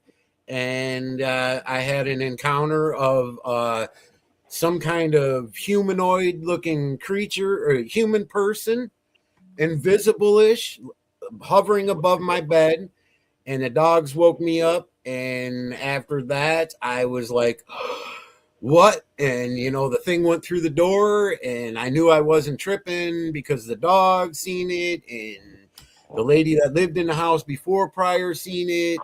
So after that, I believed in aliens and believed in that stuff, and there was something there. And then I went to Salem Island, and then it was on. I'm like, this is it, man. Yeah. They're flying treatments. I'm done. It was game on, wasn't it? Game on after that. Yeah, it was like game on then. And at that point, I've told you guys before, this is another thing, Tanya, is after that happened to me, I was laying on my back and it scared the living shit out of me.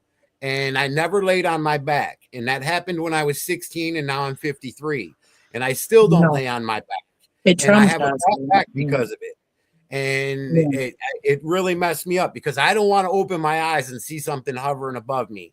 I figured if I lay on my stomach and there's something in there, you know, in the room, oh, well, you know, I won't see it like that. And so I guess that's a thing it did to me. And not only has it done that, at that point, I've told Phil before, I've tried to have babies for my mother. I tried since I've been 18, 19 years old. I mean, no condoms, no protection whatsoever. I wanted to have kids. I wanted my mother to have grandkids, and it didn't, you know, I tried and tried and tried. So here I am at 46 years old, and I'm outside with this lady, and there was this hovering thing in the sky, and I looked over at it, and I said to it, hey, can you please let me have a baby? I put my hands together, and I prayed to it. And this looked like a UFO, and I prayed to it, just like you would God. I never tried before. Why not? I prayed to it. And she got pregnant. And 6 months later, she's like, listen up, man. You need to go outside and pray to them entities again. And I said, why? I laughed at her like it was a joke. She goes, it's no joke. She goes, you need to go out there and pray to them and ask them because we need money. We're going to have a baby. And I'm like, okay. And I'm like, the next day, I didn't do it that day, but the following day, I went out there and that thing was hovering out there, and I put my hands together and I prayed to it. And I said, thank you for everything you do for us. Thank you for everything. Thank you for life. Thank you for this. You know, we're having a real hard time. We could use some money right now. If there's any way you can help. And I said, I know I'm not supposed to ask you for anything. I treated it just like how people would Jesus or God praying. And the next day, I went to the store and got 2 lottery tickets. We scratched one, and it was $100,000. So we were so happy. You know, of course, we have to go to the main branch to cash it. You can't go back to the store. So we went to the store, and I'm telling the lady up there, I won. She's like, really? Which ticket? And I'm like, you know what? Give me a couple more of those. So I got a couple more tickets, and we won $50,000 more. And I was like, oh, my God. And after that, I continued to pray to the entities in the sky. Lucky had 2 son more bitch, kids. Hey, Daniel. Yeah, so I don't know if that's the kick of what it is or what. Yeah. I'm not envious at all. Yeah. Some bitch, really. Hey, man, Phil, I figured what's right and what's wrong. Listen, so I'm from the United States. Yeah. You guys are UK. And, you know, I figured there's all these different gods. There's all these different religions. Why not try something different? Why, if I thought to myself, if there is a real God, they're probably hiding him because they wouldn't want us to communicate with them, because they wouldn't want us to get any kind of power. They wouldn't want us to know anything we're not supposed to. So I'm thinking, okay, you're probably hiding God, the real God. So why not try it? I tried it and it worked. Now I'm hooked on it. Now I pray to the spirit God all the time. Yeah, but that's not. Yeah, Ethan. That is not that. That is praying. Really, let's face it. Okay, praying for the wrong reason. You get it? Isn't it? It is. Well, yeah, is. you're taught like not to ask for anything. I mean, my cup runneth over with spiritual goodness. You know, I mean, like, you know, I mean, I don't get the money. It'd be nice. Yeah. If you want to share it, you can. You know, you're praying to a false god. Yeah, but if you can help me in any sort of way, hey, and that's what I asked. If you can help me in any sort of way, please, will you help me? And I can bring her in here right now, and she'll tell you. You know what I mean? It worked. I'm like, I never had no kids. I was 46 years old, man. I was taking all kinds of GMC shit, everything to have kids. Nothing, man. So, you know what I mean? To me, I was granted a kid, and I was granted some money. And not only that, I prayed to it 100 other times and got answered. And when I tried praying to the Catholic, you know, through the Catholic, my mom's religion and stuff, it just didn't work. It didn't work. It didn't do nothing for me that I knew of what it did, or if it did. But it doesn't. I personally don't think it's not the way it works. Okay, the way that God works, my God, anyway. It's not if I pray for relief because I've got toothache, it's not going to come. That's what I was told. I was told the same thing, and I was told don't ever ask for anything. Yeah, it Why doesn't. not It try? doesn't come like that. But And I did. what does come is it's in a he does work in a way that I'll tell you what. Have you ever seen a really good comedy show? Okay, or you've seen a really good film, and you see the narrative of the film, and it spins around, and you think, what direction is this thing going in? This film is like going in a strange direction, really odd. But if it's really well written and it's really well put together, at the end, it all comes together and makes things clear. Yep. And that's the way that my Lord, anyway, works. My God works. It does come clear in the end. And many times in my life, I thought, God, you know, why the hell, you know, where are you? What's going on? Where's the help, man? Where's the help? You know, I keep praying. I keep like kind of, you know, trying to be a good person. And the main thing is, I always think is you can't really go wrong with the teachings from the point of view of thou shalt not kill, thou shalt not steal, thou shalt not. They're pretty good. You know, I'm not a big Bible basher, but they're pretty good teachings. If you can stick with them, that's great. That's great. It leads you on a path which you're a pretty okay person, you know.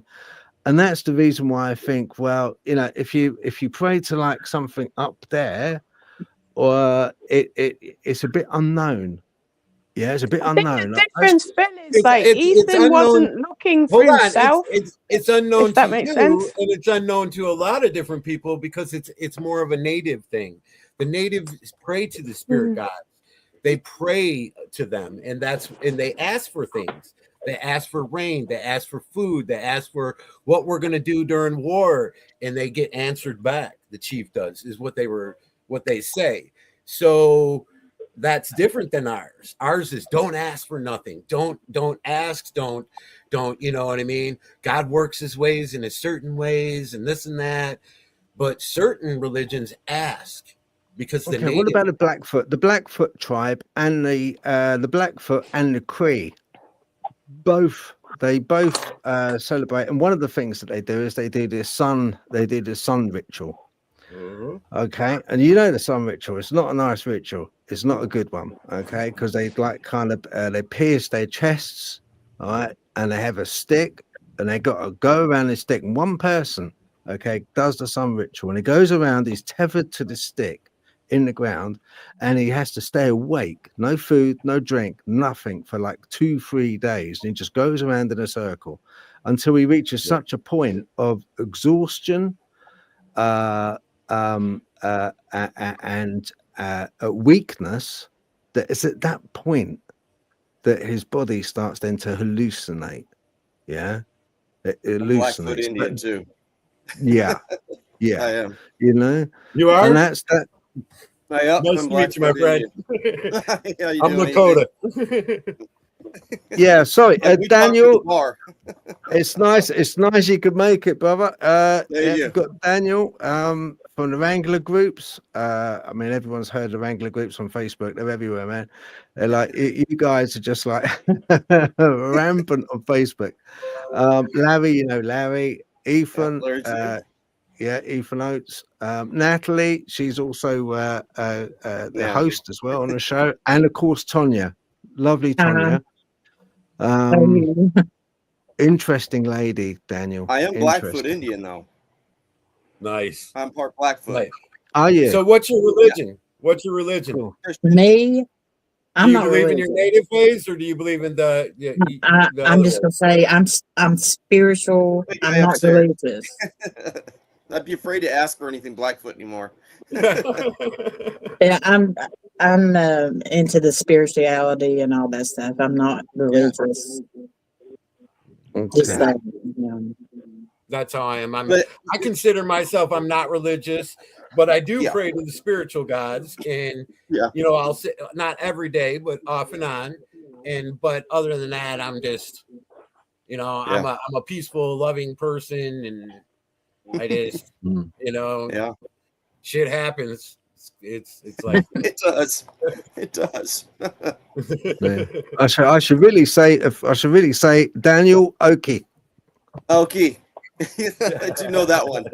Yeah. Yeah. Skinny Mustin. Hurston, yes. Yeah. Thank you. What I found interesting, Tonya, with yourself, is the interactions also that your son had. But how old was he when he first started seeing this entity in your house? what now? Empty in my house. Yeah, did he also see I can remember talking to you, and I think he also had interactions with this With the beings, Sasquatch coming in your house. Yes, it happens. Yeah. And you said there was somebody else that had those experiences. So you didn't say who it was, but Yeah. Several people I know have had that taken reports on 2, maybe 3 of them. one time they I know where to seen open these portals. they showed themselves to me, and it was semi-transparent. I could see a little bit of them, the outline, and what it put me in mind of is like static on a TV, but it was black. That's like what it was. cellophane. Like, Cellophane theory. no, I mean, it kind of looked like static on a TV, but real light. You really had to look to see that. But semi-cloaked, I guess, one time, and that night I was very sick. I was very, very ill, and I think they was concerned about me because I was vomiting and I was in bad shape, and I was by myself that night, and they knew that, But that's been the only time that I've seen them in the house, and it was just barely, semi. I guess you'd say semi-cloaked. I don't know what word you would use for it, but cloaked, yeah. There is something that I have discovered in the last year or two that is interesting, and it's a theory. I'm not putting it out there like it's fact. It's just a theory. But I study astrology and galactic astrology, and I've learned kind of through the communication part, just a little bit of this and that, but I kind of put some stuff together, and I'm wanting to put it out there, what I found. But Dogman, their origins, the species where they come from, is where I think it's Cyrus, the star Cyrus A or B. That's where a lot of the cryptids come from. Originate from. Yeah. Now, I know I'm probably the first person that's ever put that kind of information out about them. But, it's called the dog star. For heaven's sake. Cyrus A and B. It's called the dog star. Dog star? Huh. Yeah. Yeah. Look it up. Interesting. Yeah. That's where I never looked into mermaids, but they say the mermaids come from, I don't know if it's A or B, Cyrus A or B. But some cryptids originate, this is their origin, where they come from, Cyrus A or B. and it's the dog star. Cyrus is the brightest star during the wintertime here in the Kentucky at night. It's the brightest star, and it's the closest. It's close to us. I need to read and see how many miles, 1,000 miles or whatever. It's 8.66 light years away. Wow. Now, have you all Closest heard star, about that? Any, or am I the first person that's ever? Okay. No, I haven't heard of it. View Sirius. Oh. Sirius, the brightest star Sirius. in the night sky. It is during the winter here in Kentucky, y'all. Yeah. It's Okay. 8.6 light years away, and they call it the dog star. I wonder why. You know, it makes you wonder. Yeah, right. How much That's do you good to know me. about, I quote now, how much do you know about the brightest star of the night sky, Sirius, and its constellation? Canis, get this, Canis Major. Yeah. For example, did you know that Canis Major contains a star that is actually way brighter than Sirius? No, I didn't know that. I haven't looked. Absolute I magnitude. haven't looked at which, you know, I just know that part of the information. Oh yeah, no, I've I'm heard just of Canis Major. I'm just Is that how it's quoting here, pronounced? Tanya. That's all. Huh? I'm just okay. Sirius name meaning searing or scorching in Greek. It's also commonly known as the dog star because it is the brightest star in the constellation Canis Major, which means big dog in Latin. And that is it. That's the constellation. Yeah. Yeah. And Sirius That is quite itself, right. Sirius, is right on the chest plate Sirius. there. I was pronouncing it wrong, but yeah. If I don't Oh, know that's what- fine. I'm not, you know. I'm not, Now, like with people, I can even look at people's galactic astrology and the, you know, astrology, and then there's galactic astrology. I haven't heard of that one. yeah, I know I get yeah. into some weird stuff, you know. Yeah. So do we think The crazy thing about it, Tanya, is when I see these creatures, I see a lot of them together. I'll see a Bigfoot creature with a dog man. I'll see a dog man having a Bigfoot head come out of his shoulder, or vice versa. I see this creature that I see can morph into different looking creatures. Well, That's you know, what none of I've this, seen go on, and I have pictures of it. we're not from Earth. Earth is a school Well, yeah. for soul advancement. That's what it is. We're not from here. And their origins, from what I've gathered recent, you know, like the last year or so, I've been looking into this. That seems to be, you know, where they might originate. Now, I'm not putting it out there as fact. It's just a theory of mine. You might be right. Who knows? You know, we don't know. You know, like, I've looked into my own origins, you know, past lives. I'm all the time looking into stuff like that, past lives and everything. That interests me. But I just research that stuff that normal people don't research, I guess, because Have nobody's you heard ever of it. seen them change like into different things in front of you or anything? Well, Besides Sasquatch, the they Dogman can or the Bigfoot? not Dogman, no, but Sasquatch, they can turn into things. Like, have you watched them ever change into anything or anything? Like for instance, check this out.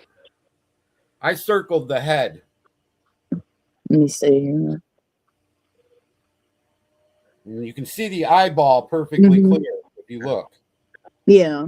That's about 20-foot head, alien head, coming in between two trees. The alien, yeah. You see how he's forming, and you can see the invisible, but you're seeing the green leaves, but you're seeing him. Yeah. Yeah, Yeah. they're There's a connection between.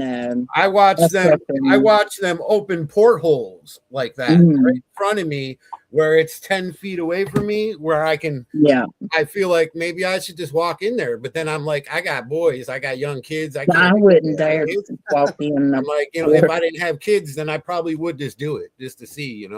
I've came close, but there was a researcher. He was a Sasquatch researcher. He passed away back when Carpenter. Oh gosh, I don't know how long. It's been a long time. About a year.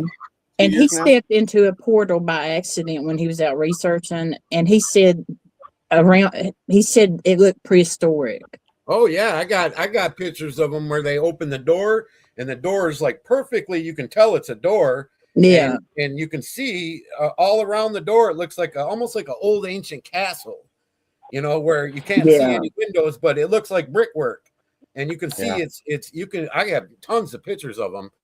Well, probably about 11 different portholes that were right next to me, where I'm like thought to myself, "Are you trying to tell me to come in?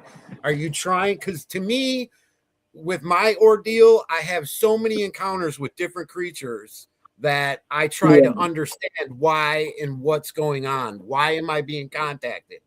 Because it's got to be dangerous for them to contact with one of us as well. Well, this researcher got packed off by Sasquatch, and he fired his gun, and it dropped him to the ground. But I would never. I would never take Scott Carpenter. He actually went back researching after that. I would quit. I would quit if that happened. Scott actually has a picture where he's walking forward, and he's got the camera that's faced in the back, and you can see this round portal open. I know. I've seen that, Daniel. Yeah, he's a video. The guy on YouTube. Yeah. He faced the camera backwards on him as he was walking, like Daniel's saying, and you can see the porthole with a big ape-looking creature sitting there.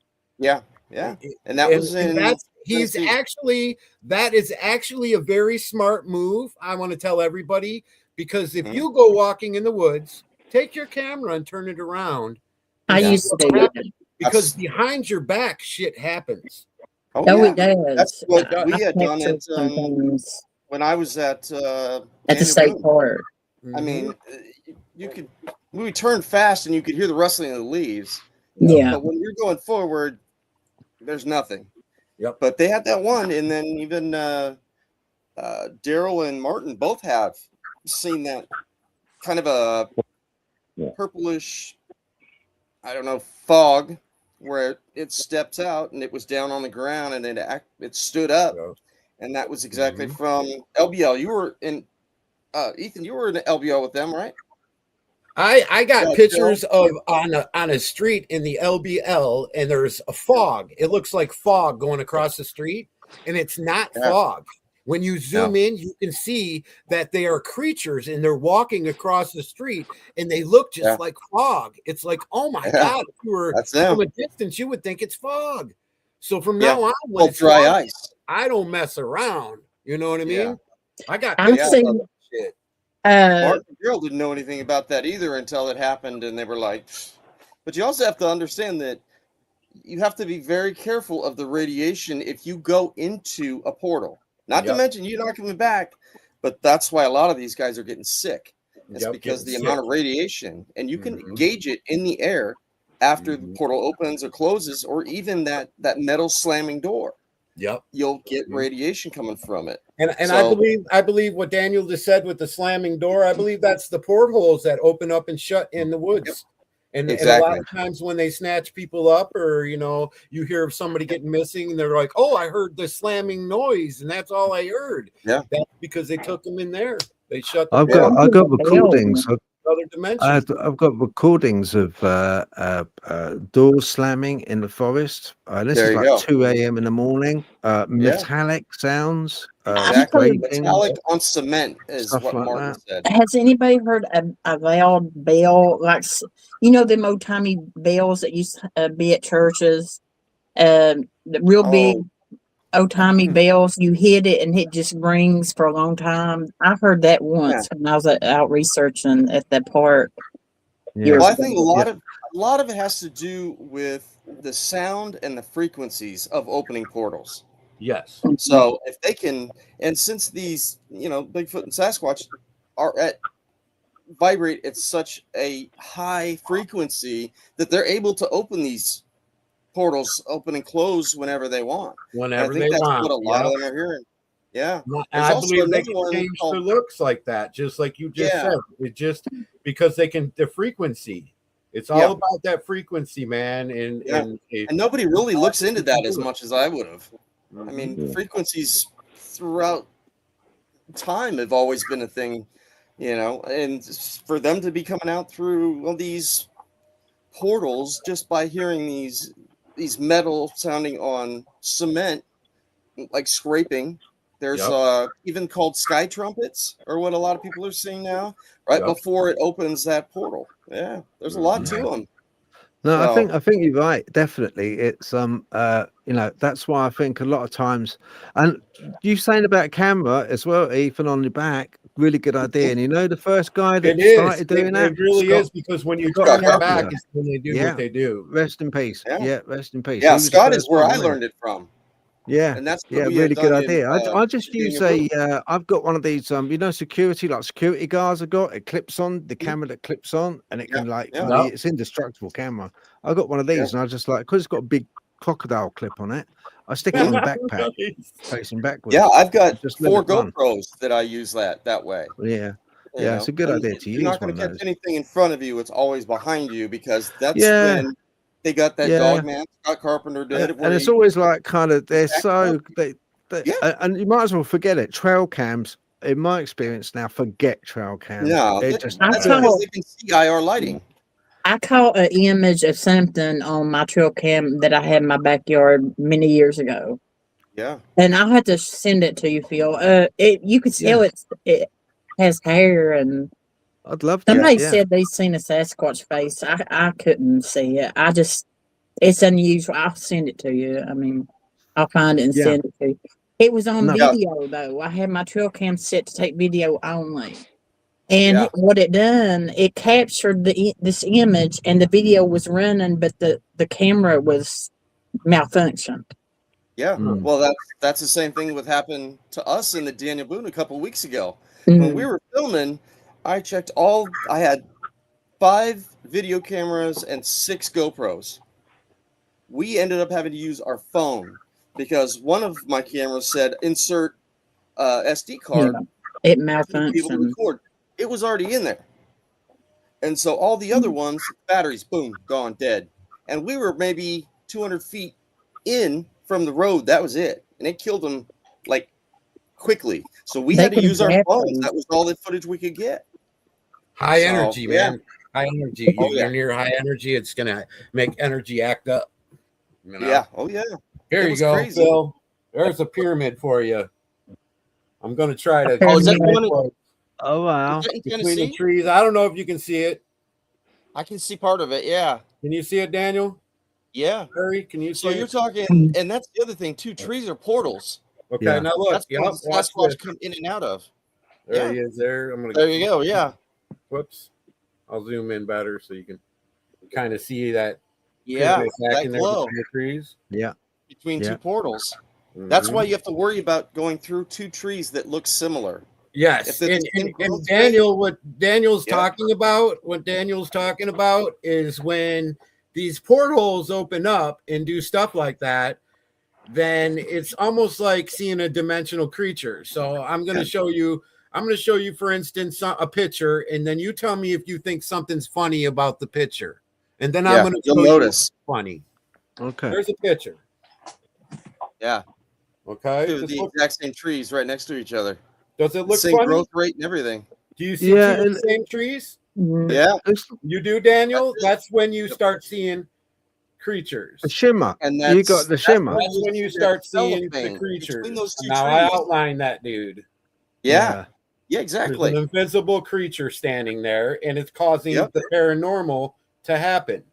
And that's where that ground, you can see his foot. Yeah. Part of him is appearing.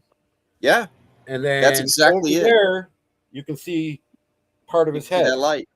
Yeah. You can see part of his head. Nice. And you can see that's a great picture. That's a lot of Incredible. times when this happens, paranormal happens. I guess you can call it paranormal. Two of the same trees, two of the same stump, two of the same rock on the ground, and then you're looking and you're going, why does that look like something's funny? Stop, It is. take a look, and then you'll start going, it's two of the same exact trees. What the hell? Exactly. Something's And going that's where on you'll see there. that cellophane looking. Yes, I like find you're them looking through constantly that way. Constantly. Yeah. Constantly paranormal, and then I'll find creatures, major Orbs, UFOs after that. They're all within that same area. Yeah, they are quite right. No, Daniel, you're completely spot on with UFOs as well. Exactly, they have the same trait. They have that same Another every thing. time you try and photograph them. They just like Look how kind the of- ground turns Hold it there a red. minute. Oh wow. Oh, you can see that one. It just That's everything crazy. will start to change. The ground Yeah. will turn red or purple, and you can go, "Wow, that's not right." That's And exactly. it's not the That's whole what. entire ground; it's just an area. Mm. Yeah, and that's what Martin and I had been talking about too. Is he's seeing that same thing, and not to go through it, but they're the Yep. exact. They're like photographic, perfect Yes. copies of each other. Yep. Yeah. Wow. It's like, oh, whoa, whoa, whoa, whoa. Yeah. Exactly. Do any of you have UFO sightings during your cryptid encounters? Because I do. Oh yeah. Yeah, In I fact, got it that's on one of my video research many a areas. times. Yeah, because at Black Star UFOs. Canyon, that's all that stuff happens. And once you see a Dogman or you see a Bigfoot or a UFO, everything comes in. Yeah. I Because know. Like, and I take it as a sign of this is they trust you. Mhm. You're not trying to Mhm. harm them. And once Yeah. they understand that you're not afraid and you can see where all this stuff happens, you'll go home and you'll see ghosts in your house that you never thought were there. I think it's a trust theory. Yeah, Daniel's that- right. I believe the same See thing. that. I told Phil Yeah. that even. It's a Exactly, trust yeah. thing. It's a that's why I have no bad encounters whatsoever. I have Now, a lot of and people when I do do because start to have a bad encounter, like I'll be in the bedroom and all of a sudden this big black thing starts to come through my door, which I can't even see a face on Yeah. it. It's just black, like a big Yeah. black thing, fur black poofy thing coming through the door. I'll say, black masses. stop. I'll yell stop real loud and mad and stern, and it instantly stops. And then no activity for hours and hours or the night even. Yeah. Well, It's that's another thing weird. too, is you see these huge orbs come in, and I think it's one way of transporting from one side to another without being something huge and standing above you and towering in, and you freak out and run. It's just one of those. Okay, he's not gonna run off and tell everybody about it. He's not gonna, we can trust him enough to where we can start showing ourselves in different. Yeah, and some of the orb pictures I have, you can actually see in the orb, and you can see creatures standing You can in see the the orb, faces. flying it. Yeah. They're flying it. Yeah. It's a flying machine. They're Yeah, flying and you'll see somehow in faces. that. Mhm. The faces, and then people are like, oh, well, you can't, in that orb, you can't see a face. It's pareidolia. And I'm like, no, it's not, because if it was, it would be the exact same eyesight, would be, or eyes would be on the exact same. No, they're faces. So it's crazy, Yeah. but I think it's all together, all knitted together. It is. Yeah, Hey, it Daniel, is. I gotta say, Daniel, one thing. Boy, you've lost some weight, man. Yeah, being sick, it doesn't help. But Yeah. yeah, How are you? You know, there's an orb shooting lights I'm down, okay. and there's a creature in the middle of the lights. You can see their clearly mouth, the see nose, him the in eyes, there. everything. You can That clearly almost see him looks in like there. Yeah. that That's almost all. looks like what's that called? Where the Jesus had that shroud of Turin. That's what that looks like. That's the light. That's the orb hovered above, and it shoots down, and then it shoots the creatures out. There's all kinds of creatures were popping out. Yeah. And like I'll show you, there's two of them. Yeah. There's one, and there's one starting to shoot the light down, but there's another red ball next to it. Yeah. You guys can see Oh it or yeah. not. Okay. You know, it's amazing. Yeah. It's right off the side of the road. You Yeah. know? Yeah. Right Isn't off that the side crazy? of the road. You know, Yeah. it's If a you, lot of people go Ethan, looking deep in the woods for Bigfoot. and it's- Ethan, if you want, what you can do, send me a copy, but as much uncompressed copy as you've got. So send it in a way which email is quite good, not is better anyway. And then I'll stick it through some software that I've got, okay, to try and clear it up a bit. Nice, Okay. man. The I got software a I couple use, things that I'll send you. I got a Bigfoot carrying an alien that I want to Yeah. send Oh, you. really? Clear that up? Yeah. I'll pull that up right now and try to show you. But if it was Jeez. cleared up a little bit, it would be better. But this is Yeah. right off the side of the road, right in front of my eyes. For some reason, Wow. they trust me. They don't care. Yeah. And just like Daniel was saying, I have this trust bond, and Yeah. it's weird. A bond, exactly. It's weird. Yeah. I don't get it, but I try to understand it, but I just don't.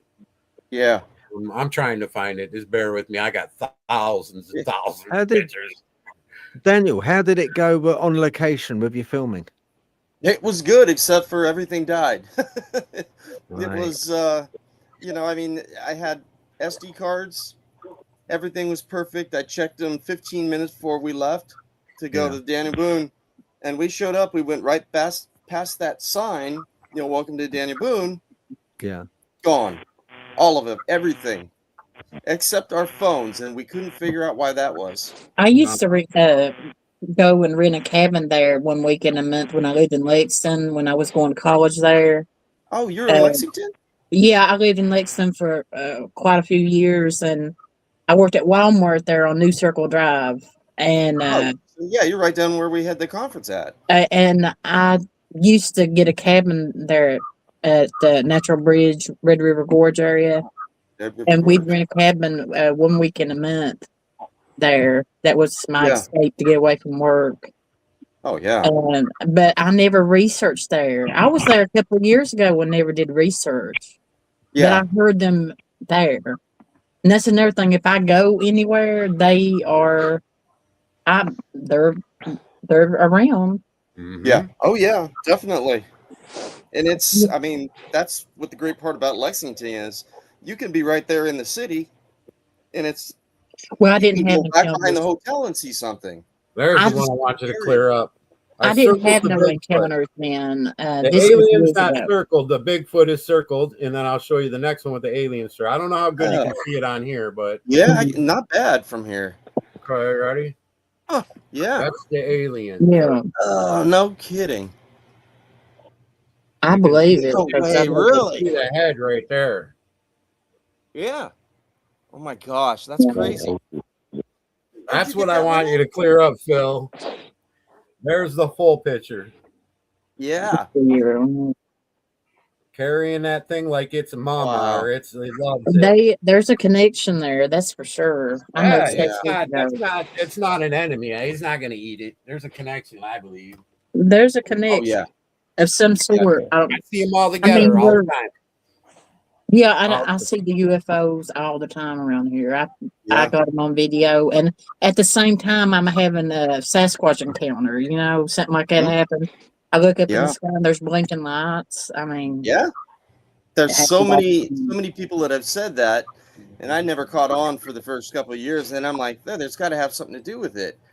It does. it And it's- does. Yeah. So, it so does. when they try to scare me or come out at like say a 20-foot head with a big eyeball comes Mhm. out, you can perfectly see it looks like an alien head. Yeah. And you know what are you supposed to do? Run? Well, Yeah. I'm on the There's side no of running. the street.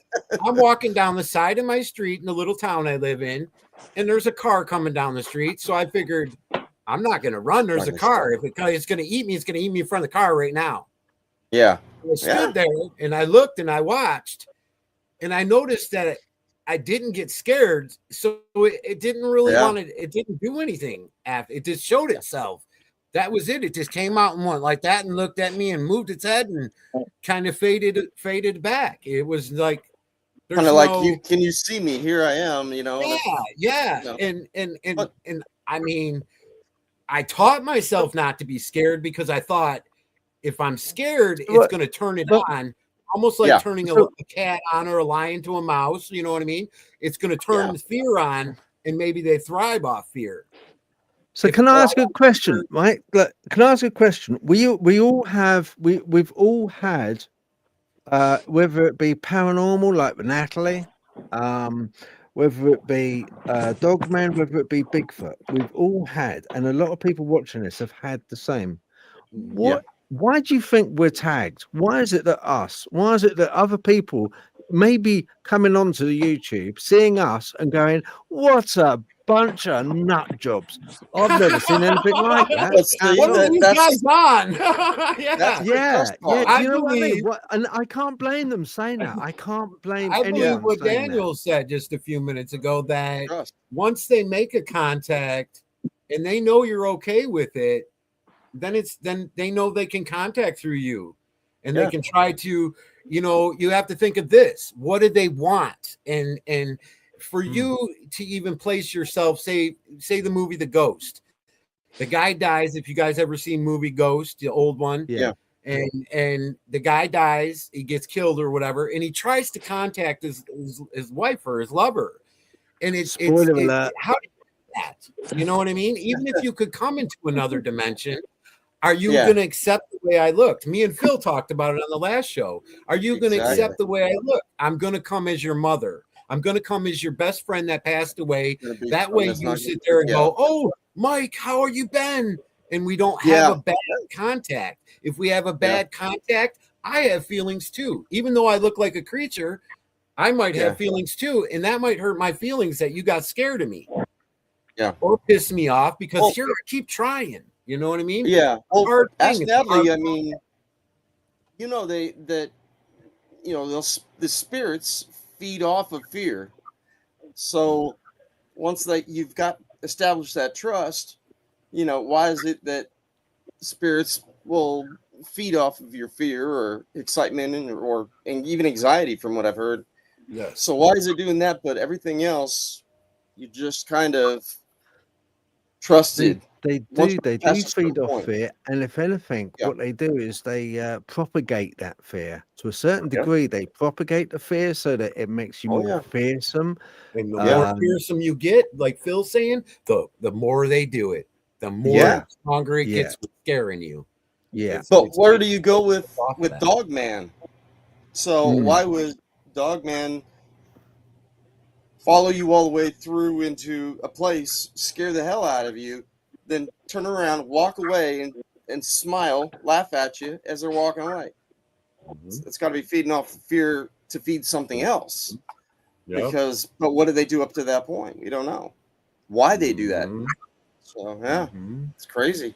I almost feel like what Daniel's saying right now is that this is my point of view, and it doesn't mean it's true. I'm trying to figure it out just as well as anybody, and nobody's a professional.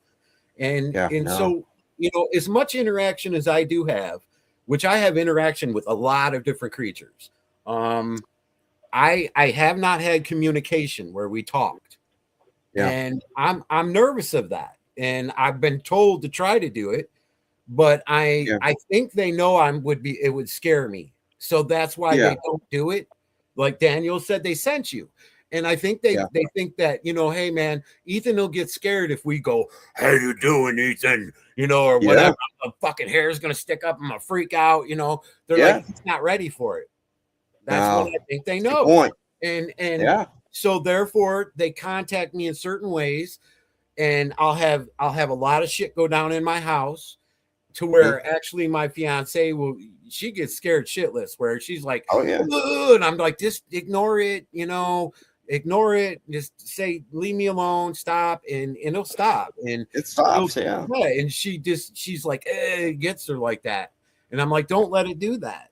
And to me, it seems like they'll try.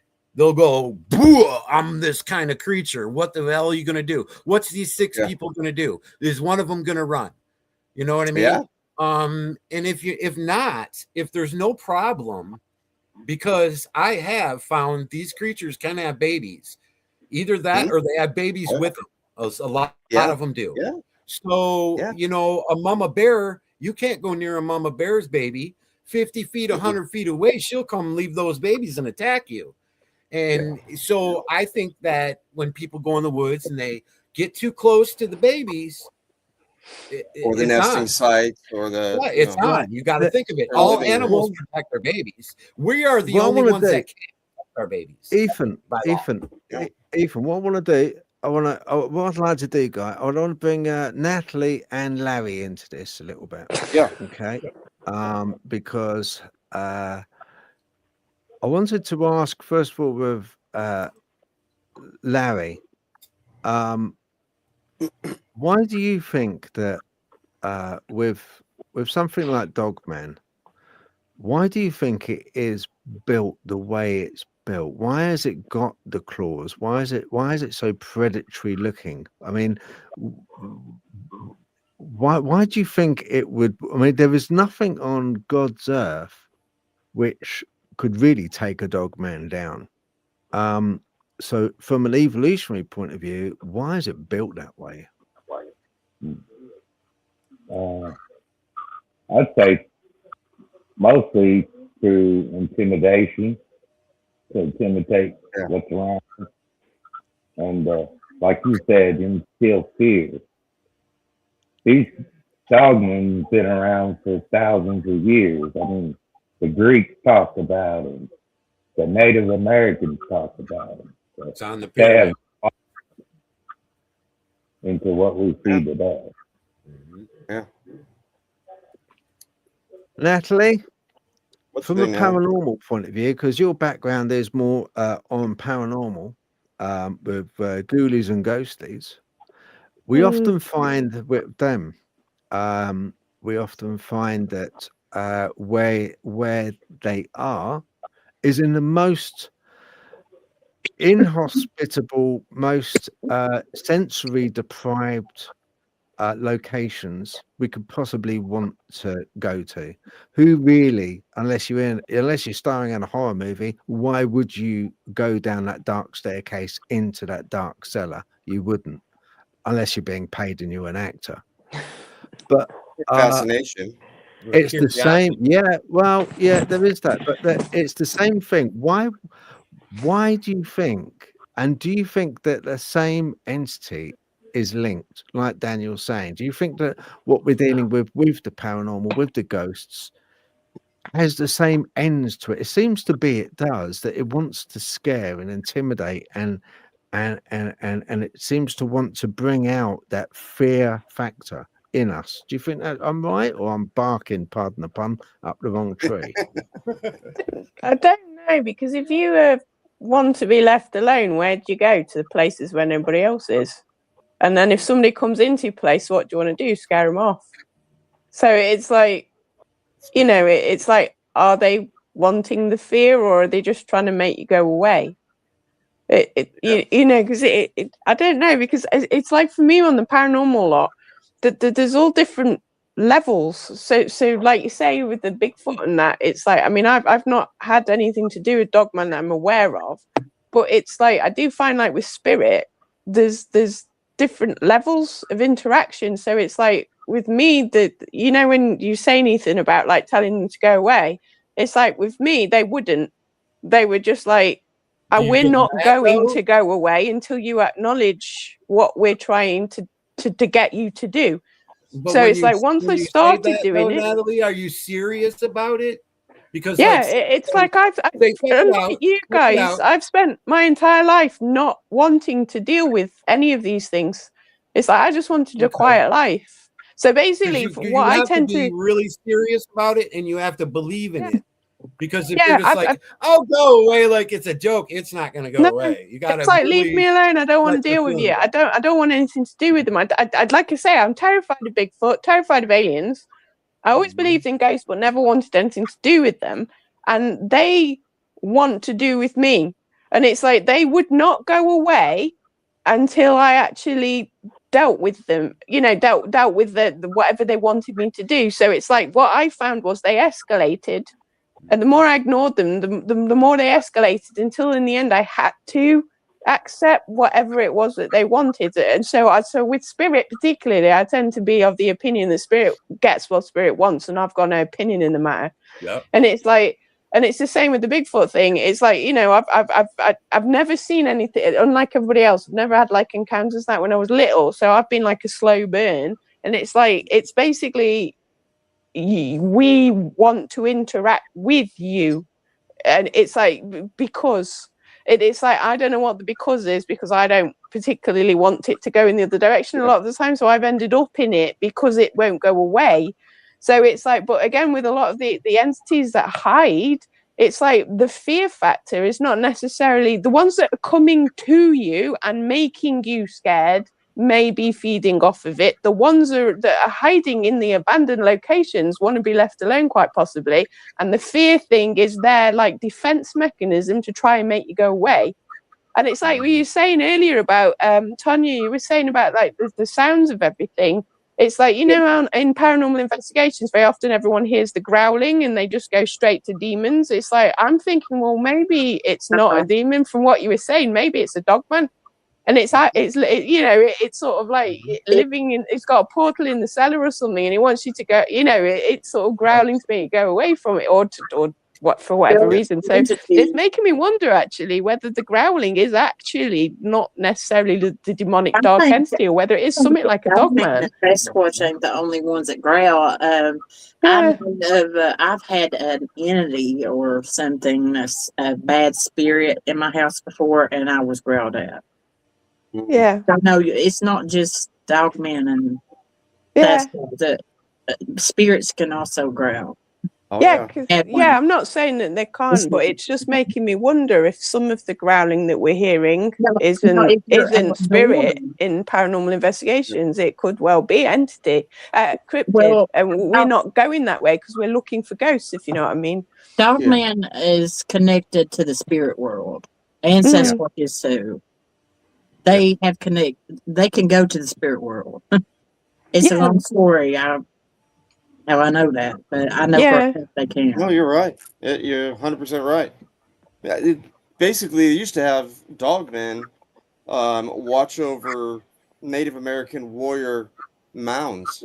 Yeah, they're connected to the spirit world, and Sasquatch. I'll tell you one thing that happened to me that the Sasquatch done to make me know this for a fact. I had my best friend was murdered. Her and her husband was murdered in November 1st, 2013. And I had the Sasquatch. I was laying on the couch, and I went to sleep, and they took me it was a vision, okay? They took me to somewhere, and they took me to her, and I hugged her and cried, and they grabbed me and took me away, but they took me to her. And that's how I know for a fact. I know it wasn't a dream. It was a vision. You know, I mean, I don't want to it's kind of emotional for me to talk about, but they somehow knew that I was connected to her, or I was friends with her. They took me to her. She didn't talk though. I spoke to her, but she didn't speak to me. I guess in the spirit world, wherever she was, they came. I don't know what the situation about that is, but I do know that Sasquatch. It brought a smile to my face. It really did when it was over, and I knew they were a part of it. So, yeah. Wow. Yeah. So you feel safe. So you feel okay with them then?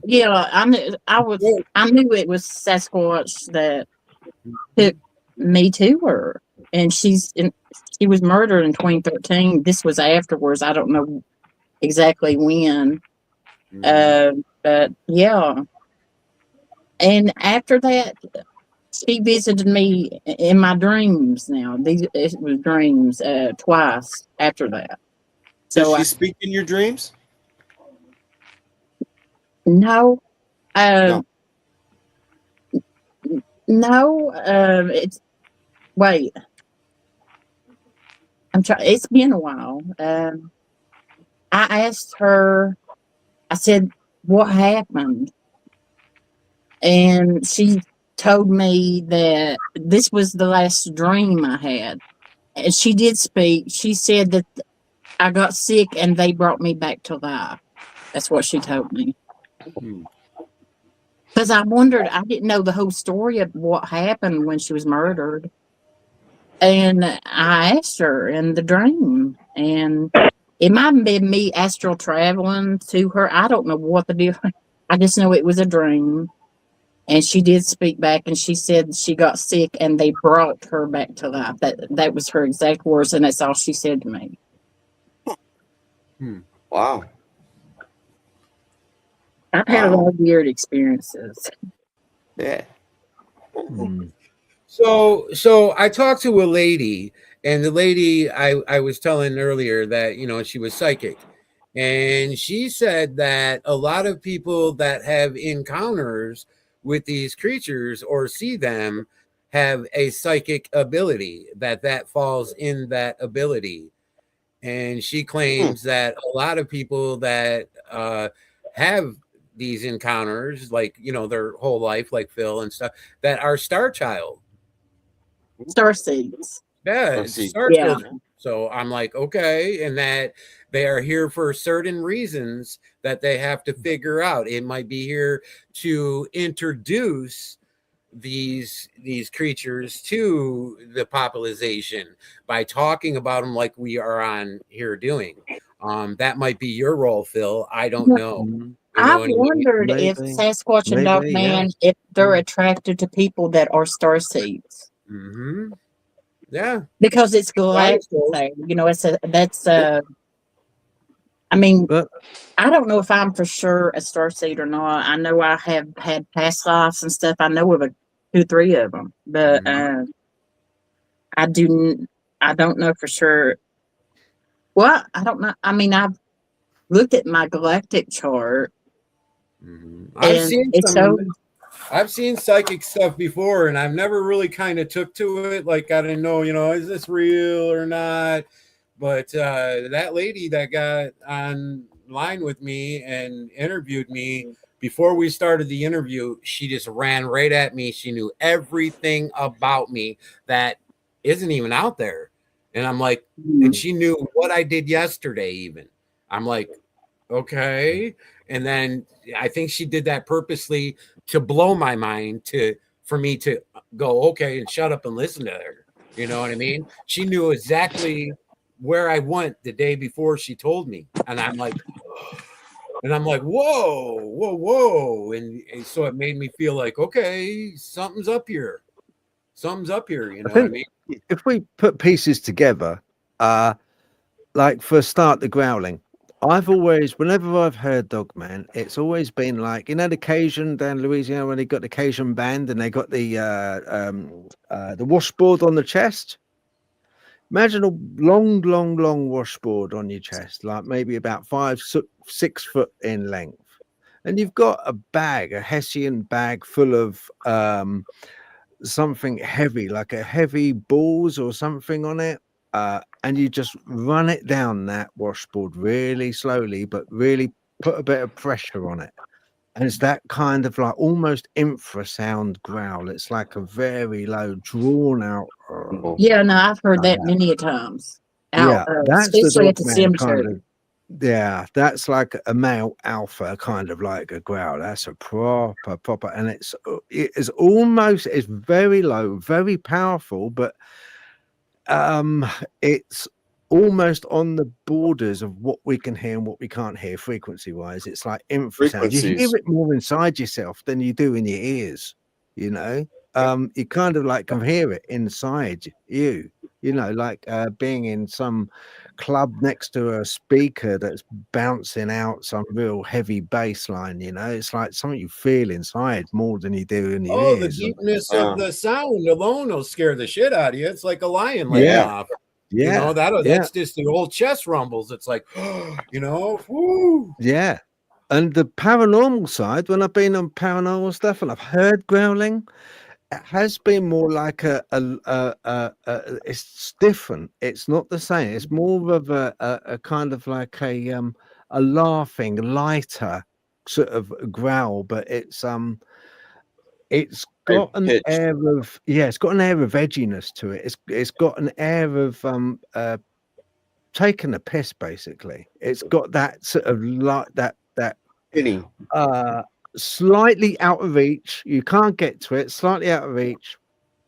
But with the Dogman one, it's different because it's, as I say, it's more internal, it's more personal to you. Whereas with a growl you hear in a paranormal, it's something more audible. It's an audible growl. But I think all these things are kind of linked together. And I think what Tonya mentioned earlier in the program, she said that we're not indigenous to this planet. Now that kind of like, when you tally that together, she is onto something. So there's a guy called Ellis De Silva who wrote a book, and basically the whole book is about how he believes that we're not indigenous to this planet because of certain traits. We suffer with sunburn. Neanderthal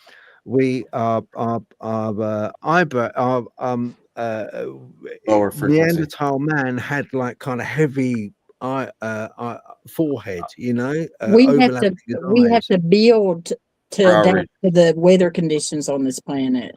We have to have air conditioners to stay cool because we can't tolerate the clothing. heat. We had clothing. Why did we have clothing? I mean, we had like you say, we had clothing because so that then it increased us losing even more hair. Giving birth, childbirth is really traumatic for a human adult female. Is really quite traumatic on the body. Earth is just a school for your soul advancement. You know, most people have past lives. You're here to learn for soul advancement. That's what you're here for. You didn't come from Earth. It's interesting you say that, because with some of the aliens, their civilization is dying because they don't have the soul. There's different species of alien. We are alien. I mean, you can laugh all you want at me, but look it up. We're all part of it. We're all part of it. You know, they say the ones that have say, we don't know if it's true, but there's people out there that say they have got hair from Bigfoot or DNA, and that it's got a portion of our DNA in there. So we're all part. That's not.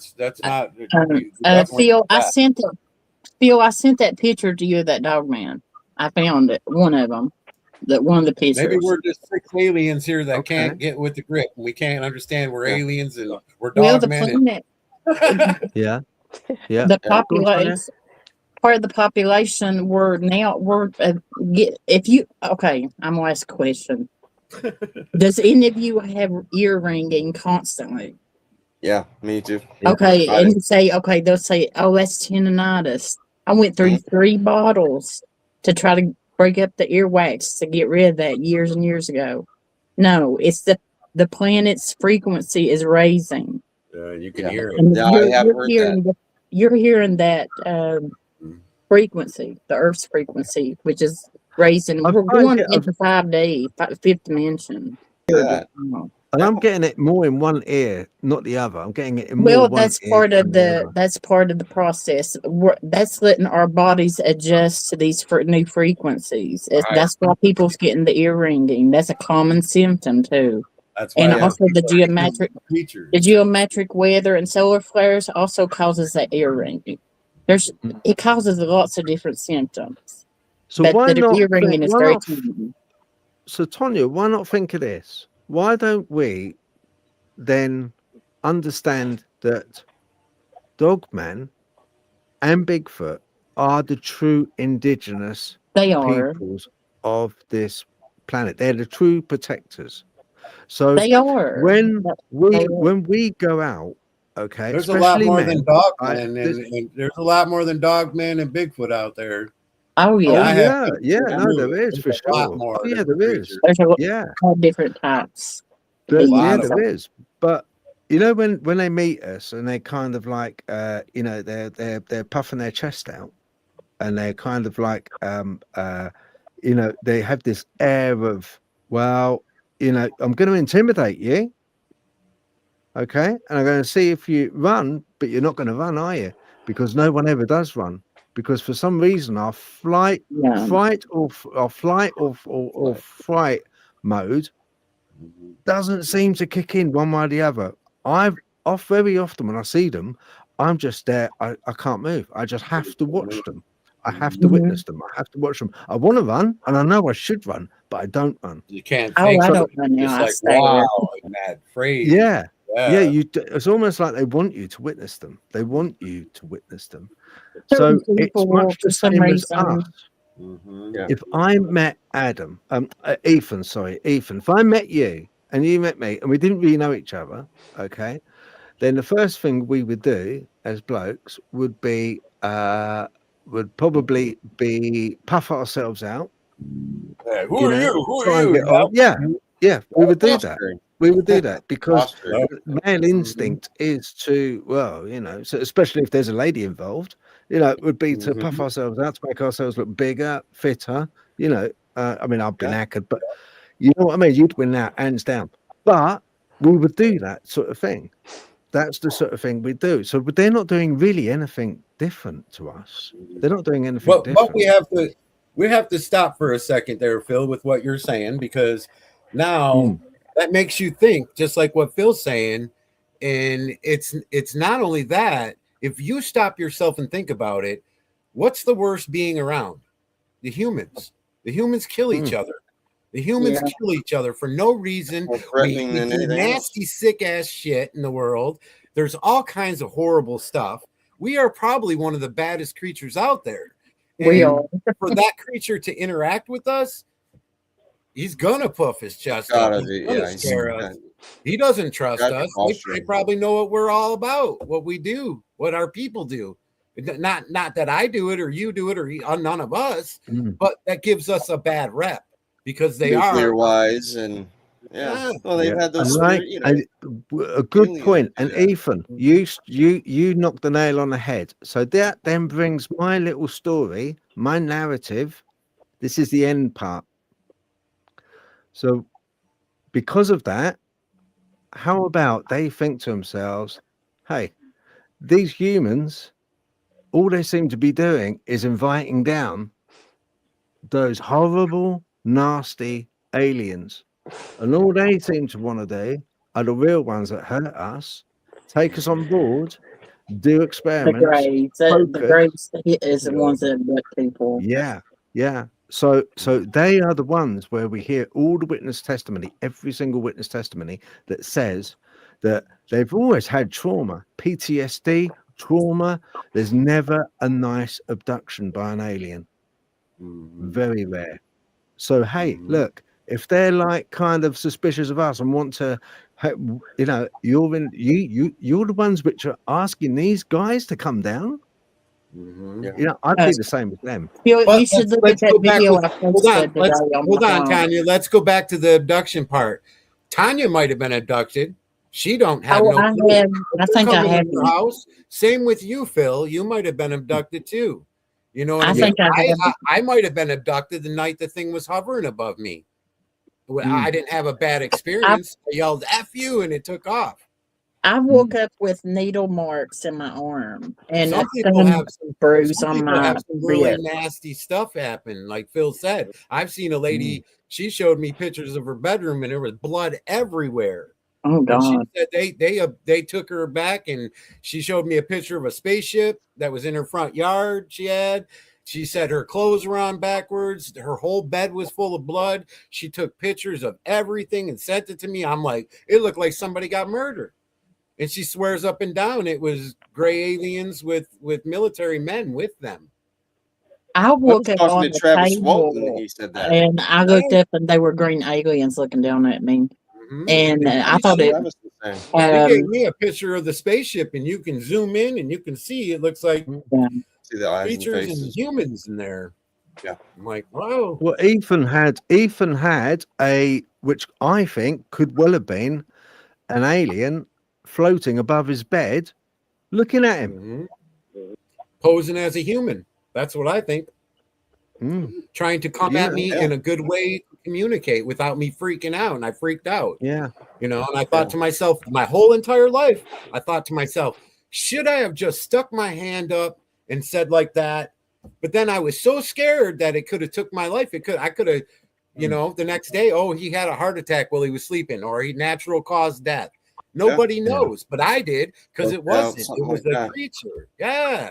So it scared me. I was scared. So that then brings us on to another question. Why does when people see UFOs and hotspots for UFOs, it always seems to be a hotbed also for sightings of Bigfoot and Dogman? Why is that? Because they're linked. Why do you think they're linked? I think you're right. You know, I watched something a while back that it sticks in my mind. But it was a starseed. This little boy, he was around 8 years old. He goes on video and talks, and he supposedly is a starseed, but he does know a lot. He said the aliens, we have a commodity that the aliens want here on Earth, and it's wood. Soul containers. It's wood. It's wood. Yeah. Huh. Wood. They come here for wood. And you notice how Bigfoot's all time breaking trees and all Bigfoot that. don't like people cutting trees down, that's for sure. So well, Bigfoot's all time breaking trees, and they might be doing that so the aliens could come and pick up the wood. That's one of the things. That's what they're after. Tonya, have you had missing time? I had missing time once. Yes, I had about 4 to 5 hours gone of my life. Rosie Jones, best time I ever had. Probably abducted. Yeah, you both were probably abducted. Wasn't a bad one. Did you have to pee real bad? Because that's what they say a lot of times when you're abducted. And I don't remember driving home really bad. Like you said that. They've said that. That's what that was one of the things I talked to Travis about. Travis Walton, the guy from Arizona. That was he was at one of the conferences a couple of years back, and like me and Biko, we got stuck for 4 hours. And he and I started talking, and he was saying that if you really have to pee, then they've probably taken you because they do some sort of like a lactated ringer, like IV therapy was one of the ways that they introduce certain chemicals into your body for testing. Yeah. That's weird that you say that. So it's like, when you go to the hospital and they give you that thing and you go home, you got to drink it and you got to pee so bad. And I mean, you got to pee so bad. That's how it feels when you've been abducted. That's what he said. That's weird. Wow. Yeah, it's crazy. It's crazy. I'll tell you what is really scary is, a lot of times especially when I'm driving off to work, I get to work and I think, I hope I didn't pass that speed camera doing like 40 miles an hour when it was a 30, or I don't remember that roundabout. You know what I mean? That happens an awful lot. And we take it for granted, don't we? What about if we're being abducted so often? Yeah. So often. It just happens so quick. So Phil, later on when you're not doing nothing, send me a location of Forest Bayou, so I can go over and I can search in the UK and show you that there's creatures everywhere there. Okay. I'll take a bunch of pictures and I'll send them to you. Yeah, for sure. Yeah. I'll please find do. them if they're there.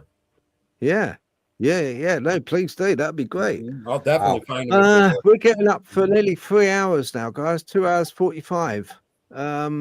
It's been interesting. Do you have any questions that people are asking? Yeah, let's have a look, see what questions there is, because okay with me?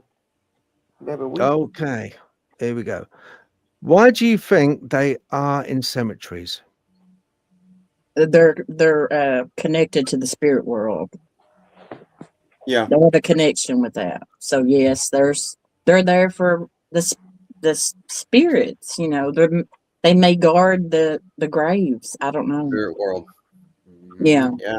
Or the I always energy thought that was there. it was peaceful, and they didn't have to worry about. They could see people coming and going, and that's why that. Yeah, and then there's no makes more people sense. hardly out there. You know, it's You know, Yeah. you know, it might just be energy because they do say right now, wherever you guys are all sitting in the seats that you all are sitting in, and then you get up. When you get up, they say the next day that you have a form of energy that is still stuck in that chair from where you were sitting. And there's a program on that actually that Emma Smith talks about, and it is called it's an energy force. There's a certain name for it, and when you touch something, like I'm leaning against this desk, when I get up, now it's going to carry that energy form for so long. And they say when a person dies, that it is like a day or 2 days before that energy even leaves wherever the spot they died. I've heard Even it's though 6 the body- days the spirit leaves the body. It stays by its body for 6 days. Yeah, Is what even I though you read. move that body, that energy still is there where you Yeah. were. Okay, we got another question. All right, this one is from Ready Steady Retro. It says, how many received demonic attacks after making contact with the shimmering Bigfoot type? aka Janu. Daniel. Not attacked by Janu though. Invisible or shadow type attacks. So basically, yeah, shadow beings. After somebody's, so if you've made contact with a Bigfoot, seen a Bigfoot, been near a Bigfoot, Tonya, have you had any shadow entities in your I've house? seen because of that? shadow. Well, I had the paranormal going on before I started before they followed me home. So I can't tell if it's from them. That I don't know where, but I have in recent years woke up with a needle mark, like somebody, like how your arm looks when the nurse takes your blood. There's a little needle impression there.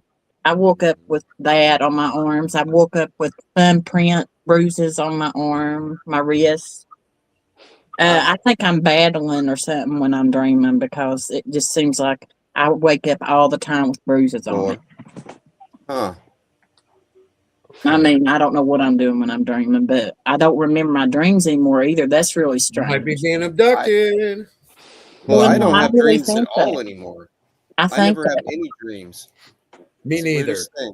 Ain't that weird, Daniel? It's Oh my God, I can't crazy. believe you said that. I haven't had Yeah. a dream in probably I haven't either. I quit dreaming. 15 15 years years, ago? maybe 14 years. Yeah. It's weird. Yeah, mine's about 15 years. Yeah, it's weird. I go to sleep and I No way. wake up just like Yeah. that. And I'm like, wow. Yeah. Just on And I wake occasion, up I'll saying, remember a dream. On occasion, You don't but remember. not You very don't often. remember your dreams. You don't No, remember your I dreams. don't have dreams I anymore. quit dreaming. Every now and then I'll remember a dream, and I think it's just a message. If I do remember a dream, I dream it floods when I remember. It's nightmares. I'm all the I don't time remember. dreaming I of don't remember floods. every dream. I don't remember every dream, but I do. There is standout dreams which I do remember, which I normally write down. But I The don't remember last every time dream. Yeah. the last time I had a dream was really weird because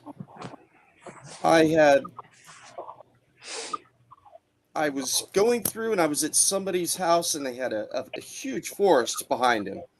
And they said, "Oh, you can go up and hang out there, whatever." And so I went in there and I was cutting down, brush and vines and stuff like that. And this Dogman straight, I mean, in my face within probably 3 inches. I could feel the breath in my mouth, and it was really weird because he couldn't get to me. He was like pulled behind something, but I could feel it like drooling on my arms. And so I woke up real quick. My dog is barking. I hear footsteps running down the hall out my front door. I grab my gun, sit up, run out there. She's flipping out. She hears something at the front door. She's gone. She's right there. Would not leave the bed. And I was like, well, that was a crazy dream. And put everything away, and I couldn't go back to sleep. And so I'm talking to somebody on Facebook or something like that, and I rub my arms, and I'm like, what the heck is this? It felt like it was like that thick corn syrup. And I had red marks wherever it was at. And that was where that Dogman was drooling, was on my arms, because I think I was trying to hold it back. And I had that, and somebody said, well, you're definitely going to get attacked in the next 6 years. And I was like, okay. But I think it was weird, because having physical effects after having a dream effect or a nightmare effect, hearing it, seeing it, stuff like that. So that's the last dream or nightmare I ever had for, God, it was at least 15 years. That's weird, man. Maybe you were abducted that night. Yeah, Could you were be. abducted. You know what I mean? Did you notice did your dog act funny the next day at all? Or Oh, was it yeah. normal? Oh, yeah, definitely. Well, She wouldn't maybe it go- was she would abduction not leave then, the man. bedroom. Yeah. Yeah. It's weird, because I'm thinking if I felt it and she heard it, and I wake up and I'm hearing bipedal footsteps on the wood floor, and then the front door slam, and I got up and I went to the front door, and it was closed and it was locked. And I'm like, okay, that was a nightmare, and this and that. And then I had this slobber all over my arms. It was one of the funniest things I've ever had. That is crazy, Daniel. Crazy. Yeah, it was. Really? Yeah. I've heard of How many somebody of you? before How get many the of you wake slobbery up? on. How many of you wake up to a bang in your head, and you sure that it's someone slammed the door in the house or slammed the window or something? Just a bang like that. The You wake Sasquatch up used to hearing do that. it to me. If they know I'm having a nightmare, they would hit the house, or I'd hear a loud bang in my kitchen. Yeah, Sasquatch is known for doing that too. Yeah. Yeah. Whether, hey, I'm here, slap on the side of the house, or they knew I was having a Yeah. nightmare somehow. Yeah. we're here. So, Yeah. Yeah. I have Could that be. quite commonly. That's quite a common thing. I just like, and it's a hell of a big bang. It's like, what the hell was that? And it's like, it Yeah. sounded like someone, slamming the back of the side of the house. Yeah. Sounded No, like, I've heard that. Natalie, quit looking at us like we're weird. He knows we're weird by now. Natalie, She's all like looking at us like, what? For Trying to once, say you that. feel quite normal. Yeah. welcome We are to the weird. cryptid You world. don't have to convince us otherwise anymore. Welcome to the cryptid world, man. But yeah, no. We've got That was the last dream I had. That was it. Ready, Steady Retro has got another question. So, how many start encountering Bigfoot interaction, help, protection after a Dogman encounter? Is this normal? How many start encountering Bigfoot interactions, either help or protection, after a Dogman encounter? Mostly, it's the PTSD that's after it that is where it really. And in fact, in our groups, I have actually sought out 2 other people beside myself that are actually counselors, that they help with the PTSD for some of the wranglers that we have. Yes, and That's that's why I've another got both thing of them there. Daniel's saying right there. When I was having my issues, Yeah. I reached out and thought, you know what, I'm going to interview a couple people. And I met a couple that claimed they fed and interacted with the Sasquatch. And I was like, I got to talk to them because it might help me. And so I felt like, okay, I can tell them my problem. They can tell me their problem. And when they did, it was like, okay, they're not all mean. Some people are making contact. Some people are having friendly contacts. And I was like, okay, woo. And it just and I mean, and a lot of it is, it's not a matter of running into a Dogman. I've heard of people that have run into Dogman and never had any PTSD. It's when you look them in the eye is when they say that it's stealing your soul through the eyes, and that's that's I've looked with alien creatures in the eye and stared at it. I mean, like, you know what I mean? And just suck it in, and I'm like, oh my god! And I get that. I'd be all messed up for days, man. Well, you know, and I have those 2 other people, the 2 other counselors that help me with the PTSD patients, and And I had said to them, I don't think that these people are crazy, because they are seeing this, Dogman or Bigfoot, and they're like, oh, no, we know exactly what you're talking about. And I said, oh, so you've had one, interaction? She's like, no, but we've had other people that have come to them and said, hey, this is what it is, to the point where you're getting somebody who has not had one of these PTSD encounters with Dogman or Bigfoot. Yep. And sure enough, they're vouching for him, saying, yeah, no, there are a bunch of people out there that have had looking in the eyes, and it's those orange eyes or red eyes. That's where they've got. Oh, no, we know. Trust me, it's out there. And I'm like, okay, so it's more prevalent than I thought too. So that's scary. They probably ought to open some kind of group up where they help people like that, instead of having like the meetings and counseling where people go and talk. I mean, that probably helps people too. But it if does. they had like We have people all the time saying you that. could contact and just be involved with a group of people that have had encounters, good and bad, and to help you. You know what I mean? Well, I have PTSD too, and I grew up in counseling and then now helping counsel. Yep. And that was one of the things that I thought, okay, well, this is what and Larry knows, our Wranglers, we have these, if I can't speak to them about PTSD, then I always have two other people that can. Nice. So, That's awesome, they've been reached out a couple of times. And I thought that was a really good thing to have. That's cool. Especially if people are going to bring their encounters to us, build a trust. We have a safe group. Anybody says anything that is, belittling or whatnot, they're gone, because these people could have, for 10, 15 years been dealing with this, and they're afraid to say something to somebody because they'll lose their job, or there's somebody in the community, or they just think that they're crazy and this is just some weird way of coping with things.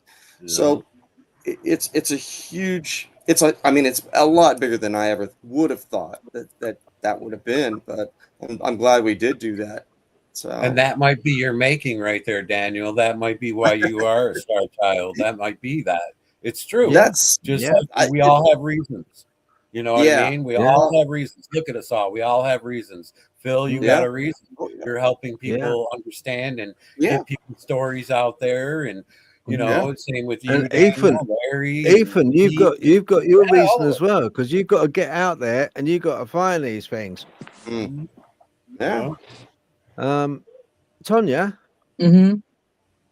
how do you cope? The candlelight. Because I say this because you've had more close interactions for quite some time now. Who do you turn to, if you don't mind me asking? Me, myself, and I. That's it. My son, he's kind of in denial, or he just don't want to talk about it. He's got other interests. But I do tell him when I see things or I hear things. A lot of times he stays up late. He works late, and he'll be on his computer in his room, and I'll message him on the phone or holler at him and get him to check outside, because I would hear noises, and I didn't know if somebody was going through the carport, because the carport's right beside my bedroom, one of my bedroom windows. Wow. And so I I sometimes get him to go outside and check to see, make sure there ain't nobody out there. Never know. I know. I mean, I've had stuff stolen here before, so I have to keep an eye on. But my son is and my mom, I've told a couple of things, and I've showed her a couple of my pictures, and she's in between. I don't know if she believes me or not, really, but some people don't want to because they get scared. I noticed. Exactly. Yeah. They don't want that in their mind too. Yeah, one of my sisters, I showed her a picture, and I know damn well she's seen it, and I know it because it was a perfectly clear picture. And she was like, oh, like she ignored it. And I'm like, yeah, that's what my mom done. And then about 4 more times I did. And then finally on the 4th time I showed her, she goes, don't show me no more of that. I don't want to be scared. Exactly. That's what my mom would do. she says, "You sure that ain't a bear?" Like that one that I showed that that I ain't no took a bear. picture of in That the. Phil Tiller, that Exactly. ain't no bear. This is, I don't know if y'all can see it, but this was Oh, hang on. I'll make it a bit bigger. 1 minute. 1 minute. well, no, Have a I look. sent it to Phil. I wanted people to see this. Show This it. was Pull it up there. Put it Hold up it to up your again. thing. You can It see was in the cemetery behind my house, crouched hold it up down again. against where a tombstone. Tonya, hold it up again. Hold it up. Oh, I Show sent it it up. to your messages. There you go. Oh yeah. Oh yeah. Oh yeah. Yeah, I see the black. Yeah, black Dogman behind the. Well, you could. Yeah. I sent it to Phil, but he was looking right at me, and I was out there in my backyard taking a picture of it, and he was looking at me. But Yeah. that was around I don't think they're that was worried when the about sun that. just came up. I don't think they're worried. I don't think they're worried about you because I asked them. They're not. They're not. My case is when I seen them and I went to pull my phone out, they disappeared. And then I said, "Hey, let me get a picture of you." And then I said it again a following day. I said, I went to take my phone out and I said, "Hey, I just want to get a picture to show everybody that you exist and everyone needs to accept you." And when I did, it was like another level. It was like portholes, aliens, creatures, everything. I mean, it was just, it was on. I was like, okay. They don't. Sometimes they disappear. I mean, but when I see the eye glow at night, like in the corner of that building out here, or that one was just out in the middle of the cemetery and hit daylight. Is that a cemetery that you were taking that? Yeah, behind my house. Cemetery behind my house. It was crouched out next to a tombstone, and that was not too long ago. A year, maybe last summer. I don't remember. It was broad daylight. I went to my kitchen windows. You could see the cemetery and backyard. I looked. I seen something near well, they're all tombstones out there, but I seen something black. I went out in my backyard barefoot. It was summer. It had to be because I was barefoot. Took the picture. It didn't move. He was looking right at me. He knew I was taking pictures. They know I always have a camera in my hand, and I'll take pictures and video. And they're letting you do it. So that's what I mean. They let me Just do like Daniel said, for some reason, they know you're okay with it. They're not. They know. They know they could trust me. I don't like Daniel ever bring nobody here to scope them out or anything. I'm very private. I don't talk to the neighbors about it. I don't talk to anybody but people on Facebook. And it's not that often. You can ask Phil. I'm not real vocal on Facebook these days. Yeah. In groups, especially. I quit talking in groups. Every now and then I will. I'll post in a group, but. So I got involved with Daryl Denton and Ron and Martin and stuff, and we're gonna do this document movie. So Daryl's been having me check out all these different areas. So I've been going in there hard, just finding these creatures like crazy, right? Out of nowhere, I get this girl on Facebook wants to ask me questions, offers me $500 to interview me. So I'm like, okay, you want to call me, and talk about what you want to interview me about? So she calls me up and she starts talking to me and, wanting to hear my story and all this good stuff. And I want to do this so bad, but I just don't want to insult this girl. So the moral end of the story is, so she starts talking to me off and on for a couple days, asking me all kinds of questions. Then she asked me, "When are you coming here?" And I said, "What do you mean, when am I coming there?" And I said, "Where's there?" And she said, "Tennessee." And she goes, "I live by water." And she didn't tell me the LBL. And I said, "Well, what are you talking about?" "Well, who said I'm coming there?" Because the place that we are going we're keeping it private. And she said, "Well, let me know when you come here." And I'm like, okay, that sounds funny. So so I started feeling this girl out a little bit, letting her run her mouth and talk to me. She tells me, I noticed she takes a picture of herself. She's flirting with me, right? Out of nowhere, she starts flirting with me, takes a picture of herself, but you can see the background in the door wall. And she goes, "Tell me what you see." And in her door wall, you're real. Yeah, in her door wall, you can see a creature outside. And I'm thinking, what is this chick trying to do? To see if I can see the shit? And she knows it's there. And so I noticed the side of her face right here looked foggy and funny. And I was like, what the heck? So I zoomed in on her face. And when I zoomed in, there was little tiny, it looked like rubber balls attached to her. And I'm like, that's not normal. And I zoomed into different spots on her face. The rest of her face was normal. I zoomed into this eye because it looked funny. It looked like something was in front of it. And when I zoomed into it, you could see a creature in front of her eye sticking over her lens, her eyeball lash. You could see it. And I'm like, what the hell? So I have these friends on Facebook that can see, you know, certain creatures, Barb's and different people. So I reached out and sent them these pictures, and they told me stay away from her. She's a reptilian. You guys, would you guys like to see the picture of her eye? Yeah, my phone. I think it's unfortunately I have heard that though. So my phone battery, I think, is the girl going dead, getting close to it. So with that, with the moral end of the story, the girl tells me that I'm like, have you ever been in an accident before or something like that? And she's like, oh no, I was in this house rage thing, and my dad is the mayor of a certain town in Tennessee. And I said, have you ever heard of the LBL? And she said, no. And I'm like, right, man. Wow, that's not from Tennessee. So I thought that was kind of funny. I'm trying to find it right here.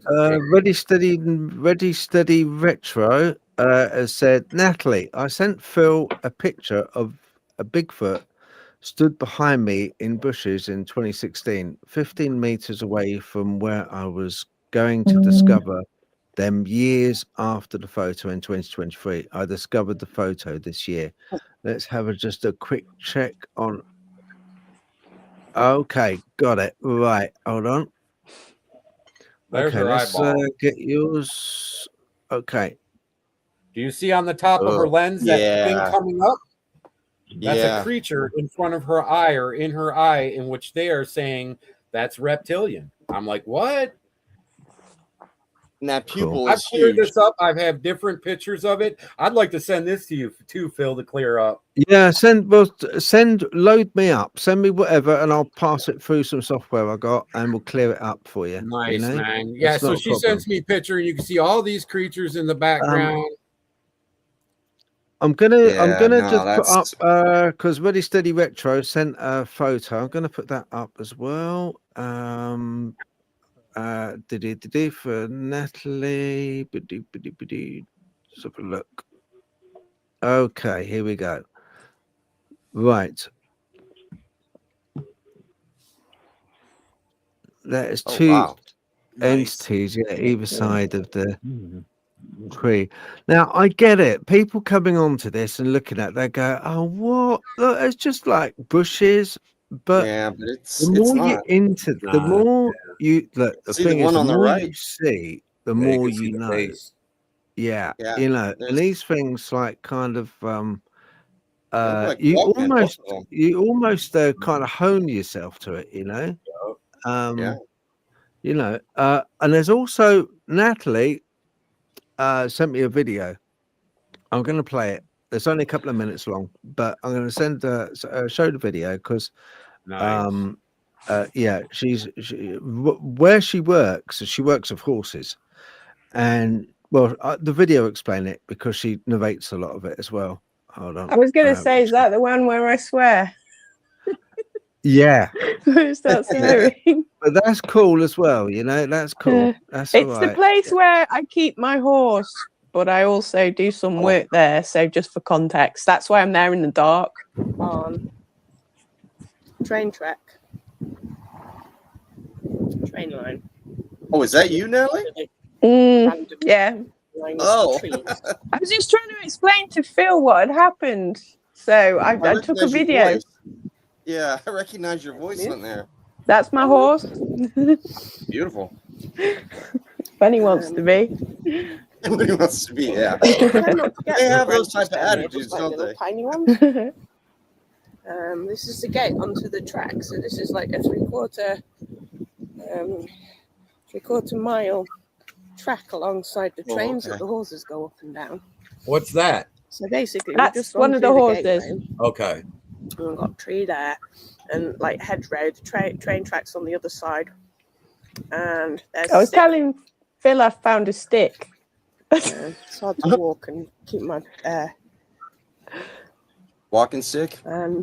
Just For giants? appeared. Random stick leaning against the fence.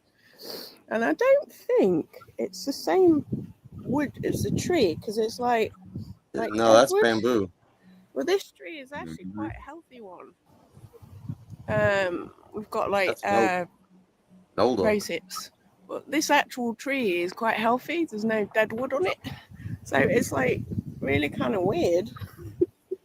And it's like, and I was just That's a like, large what walking the actual stick. fuck?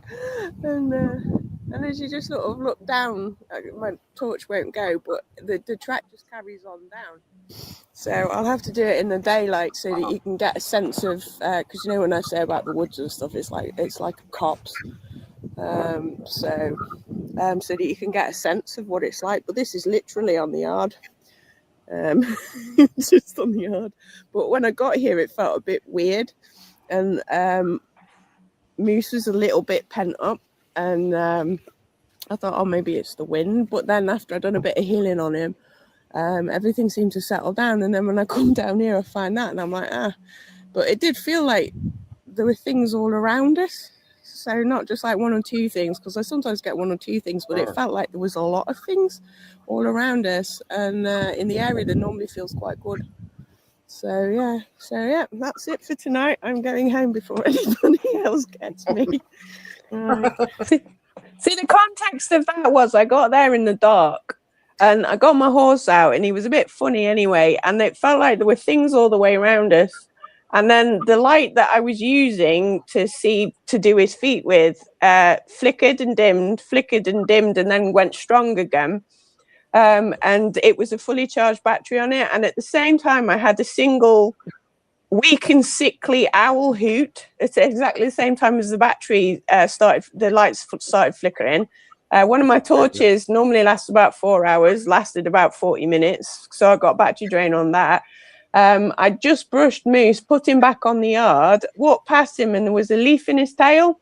And I thought, oh, the wind's just blown a leaf. But when I actually went to move it, it was like tangled into his tail. And I'd literally brushed his tail like minutes before. And then I walked down the track, and there's a stick. This like 15-foot high stick just in the middle of, just appeared out of nowhere, just right in fear. And it was also opposite where that horse, the horse was standing, not the first one, which was mine, the second one in the dark. I had seen a spirit horse there a few days before, so it was exactly opposite where I'd already had an anomalous encounter. And then when I took the photo of the stick, when I sent it to Phil, I was like, there's crossed sticks right behind that stick, literally right behind it. And then Keith Aston kind of looked at the photo for me, and he said, if you actually expand it, like you say, I didn't even notice, and there's a figure, a head, and right in the dark bit, the gap above the sticks. And so I was like, there was just so many things stacked up in a very short period of time. And that's why I'm talking about a stick randomly. And it just like it was, and it didn't look like it was off the tree, because I looked to see if there was other dead branches on this tree, but it looked like it had been placed against the fence. And and it's like, I'm not well versed in that kind of thing. I mean, I'm fairly well versed in the paranormal, but this kind of like set coincidences. And then I messaged Phil and was like, I've had all these things happen, and even the owl, we do have an owl there, but it doesn't normally hoot like that. So it was making a weird noise it doesn't normally. And I literally said out loud to Moose, I was like, and that's not spooky, and then the light flickered. So it's just sort of like, the whole coincidence of everything. But there's just random stick that was like white against the background. It was just like, it was bizarre. But I think there's something in the woods down at the other end. And I've had a photo, like you say, Ethan. I got a photo when there was a big figure about 10, 15 foot high. I mean, it was laughing. So I'm pretty certain they were probably pranking me a bit. And then a few days later, when I went up the allotment, which is in a completely different area, but nearby where I've seen the stick man near our woods, I found a little leaf, just like the leaf that was in Moose's tail, and a little stick in the footwell of my car. And I was just like, this is just too many things. And then today, so another 2 days on, I was trimming another horse up on one of the yards near me. And he got leaves in his mane, and he doesn't normally. And when I turned around, there was a traffic cone covering a hole on the yard. And I looked on the cone, and the cone literally says Bigfoot on the cone. And I was like, this is just getting silly now. Oh, shit. That's crazy. A list of things within about 3 days, 4 days. And I was just like, seriously? And then, and like you say about being marked, it's like, and what I said about they're trying to get my attention whether I want to or not. And I was just like, there's no way I can ignore this. So, yeah, but if you know the paranormal, so that's one of the things that will stick out to you and Bigfoot and stuff like that. So it could be a star that is trying to get you to see what's going on in the back of the picture, or that there is something back there that might be gaining your attention. Yeah, I think that's why they put the stick was there, because it would have caught my attention, not freaked me out, and it literally was right in front of the cross sticks. And and it's just like because I mean I have seen a few cross sticks around here on and off over the year, the last 2 or 3 years, because like I say, I'm not very well versed in the lore of it, so I'm not 100% sure what exactly it is that I'm interacting with, but it has a sense of humor, clearly. Yeah. So I'm like, so it can't be that bad. But yeah, it's funny because I was joking with my friend, I think, on the yard 2 days before about there being a Bigfoot, and I used to joke, I'll go down in the dark and I hope Bigfoot doesn't get me, and then I have all this stuff happening. So it could get you. It was that close. Yeah, and it's literally because the yard's 3/4 of a mile, so the wood's down there. So I always think, oh, I'm safe because it's all the way down there, and it's like literally on the yard. But it was a sensation of presences, and they weren't human. They were all around for about 10 or 15 minutes, and I was like, it wasn't human presences. I mean, I'm used to having spirits and things, but this felt like other.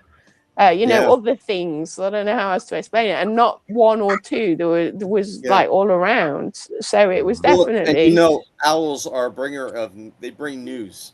So when you hear an owl or you see an owl, it's a way of bringing you into bringing a message to you, which was probably what was standing behind that tree there.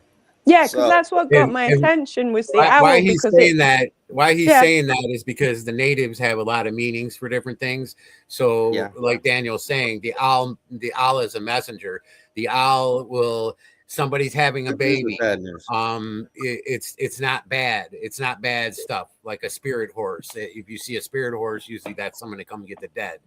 Owl is a messenger of good things, like a baby's being born, or sensing things like that, like Daniel said. And it's not that same hoot of an owl. It's either a pitch higher or below it. So you really go, oh, that's weird. That kind of sounded like an owl, but it really wasn't.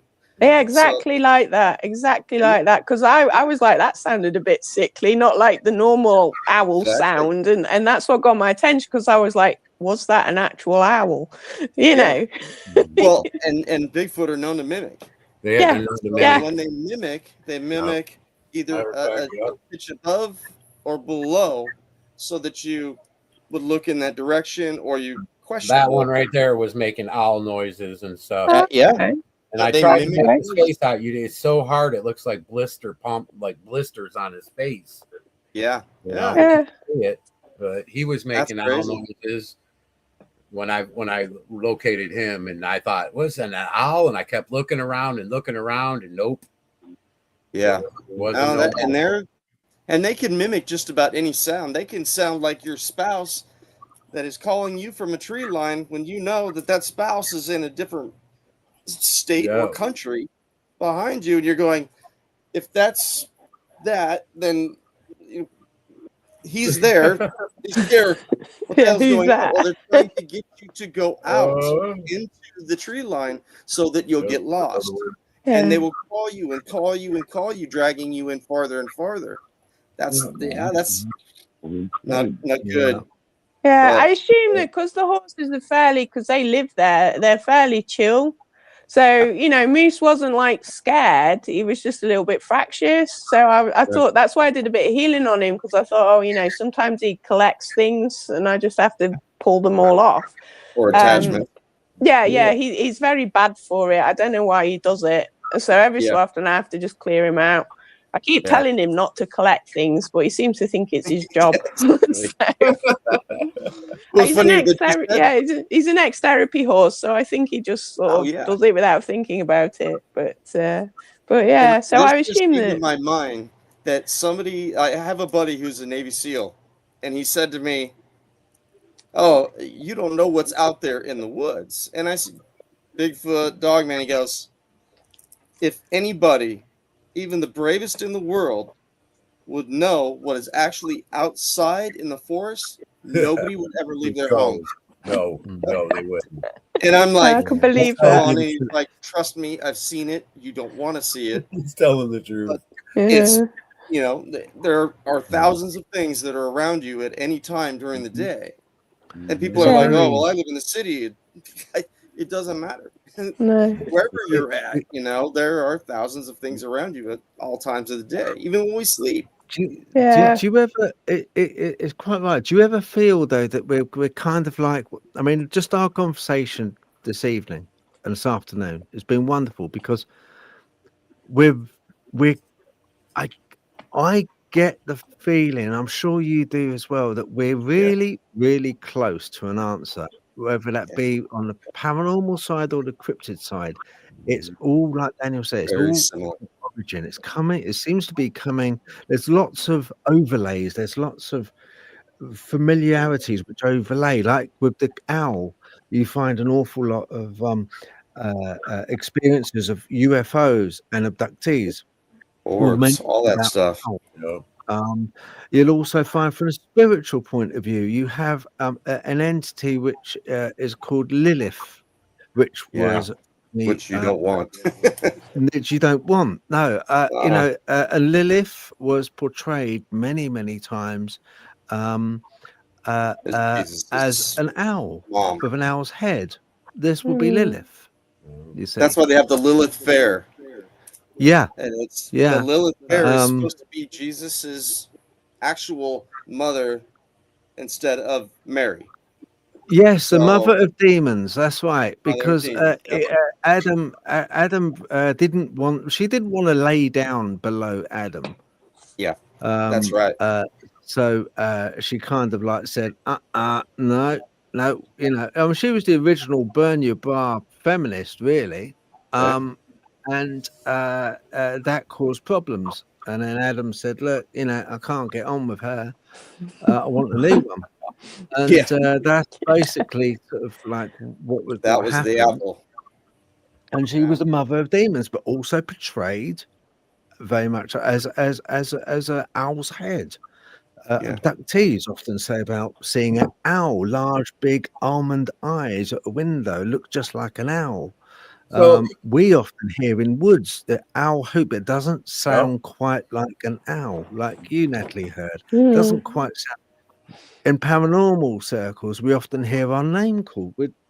You'll say to your wife or your partner, you'll say, "Did you just call me?" "No, I didn't call you. I could have swore you called me." "No," and that's the kind of thing that happens. You know, we keep. But it's so mundane, so little, we take it for granted. But actually, do you know what? It's all part and parcel of the same thing. Tonya had to go because her battery died, but she did send me a photo. She sent me a photo, bless her heart. You know that one with the Dogman at the where she saw at the graveyard? Yeah, well, she sent me a better picture than she showed on her phone. I'll just get that up for you right this moment. Here we go. Bingo bango. Right. Okay. Oh yeah. Yeah. Yeah. That's a definite Dogman. Definitely. You know, so that was what she was trying to show us. Oh wow. You know, once again, it's very difficult. You know, because these things, like with you, Daniel, they interact with our equipment. They interact with our focal length, the amount of light going into the lens, the aperture. They It's mess just about off. so much. Just a little off to where you start to think about it a second or a second longer than you would normally, you know, blow it off. And then it's just right there in the background, but you can't tell. It's a blurry, but you Yeah. know, there's so many different things that has to do with that too. So I sunk a lot of months into this shit, and I've searched the ocean. And I'm going to tell you what, these creatures can go in the water and they can open their eyes. And here's a picture for you guys to see. That's down in the bottom of the ocean. Hold on, I'll get That's that the bottom bigger. of the ocean. And you can tell he's a creature. He Look looks at his like a arms, his Bigfoot. head. You can see his kneel down on his feet. Oh wow! And Yeah. this is only one. I found thousands Crazy. of them. And these guys are all around North Staten Island in the ocean. Yeah, I And never even thought. So they're that- keeping their that eyes far. open in salt water. Some of them are standing next to each other, communicating with each other. Look like they're talking, conversating. Yeah. So So I'm like, crazy. the eyes got to be open, you know? Yeah. Yeah, that's weird. In the water. And I've also found them. I interviewed a man and lady, Dan and Barb. That's a good one you need to get. Wait, Dan and Bill. Barb? Interview them. They Yeah, actually they gift them and they have contact. They have a lot of sounds. They're just amazing. Well, in Dan's backyard, he's got the lake, you know, the LBL, and so I tried looking down in the water in Dan's backyard, and I found him in the water in Dan's backyard, and he's like, "Are you kidding me? I got boats." He's like, "Oh Yeah. man, no, I'm afraid to go in the water." I'm like, Yeah. Are they Dan and Barb? Are they authors? No, they live okay. on the LBL. They live on in Tennessee on the LBL, right on the water, and they have so many interactions. It's pathetic. They knew so much stuff that there's some stuff they won't talk about, which I believe is their contact with them. Yeah. They feed them all the time.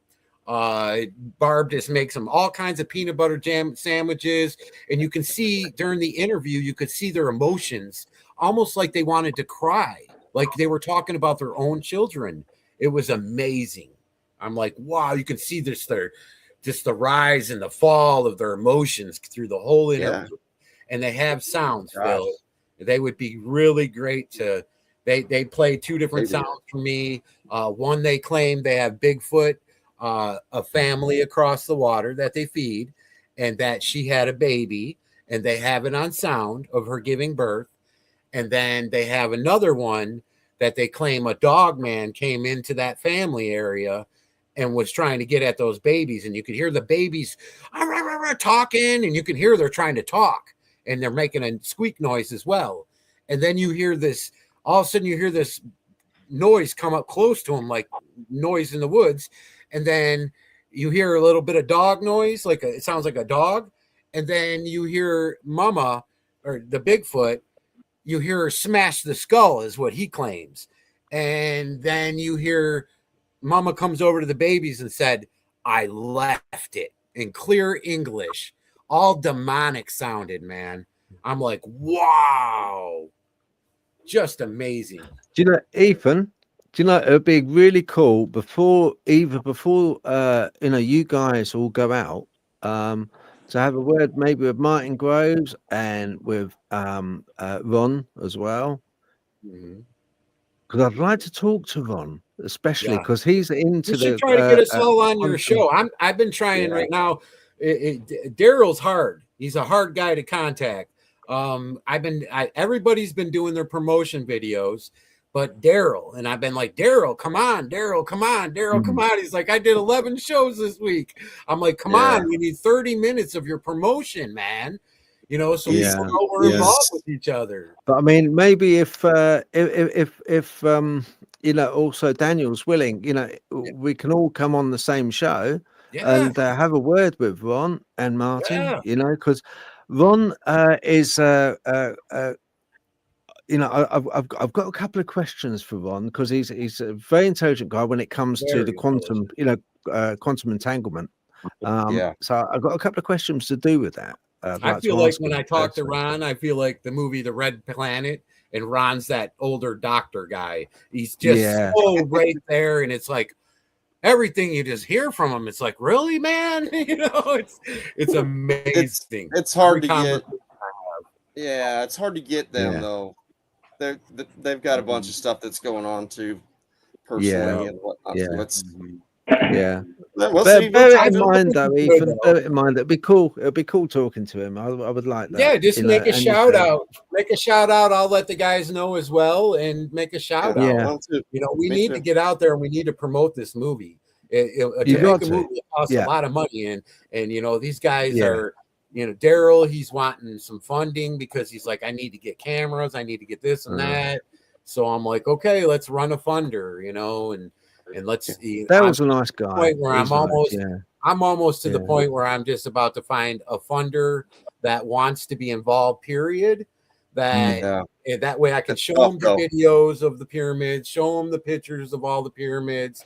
You know, get him all down to earth so he sees it all, and somebody that wants to put in a nice portion to fund it, because it's you know, it's hard to get these guys, because it's me. I'm like, I got money, you know, because I'm an ex-adult entertainer. I've been in several movies. I'm retired on that, so I got money to go. But Daryl's like, man, if I'm gonna leave and do this, and I need to have funding, so I'm like, okay. So I'm trying to get the funding for those guys. So, you know, it's like, so, you know, Ethan, I talked to you. I talked to you.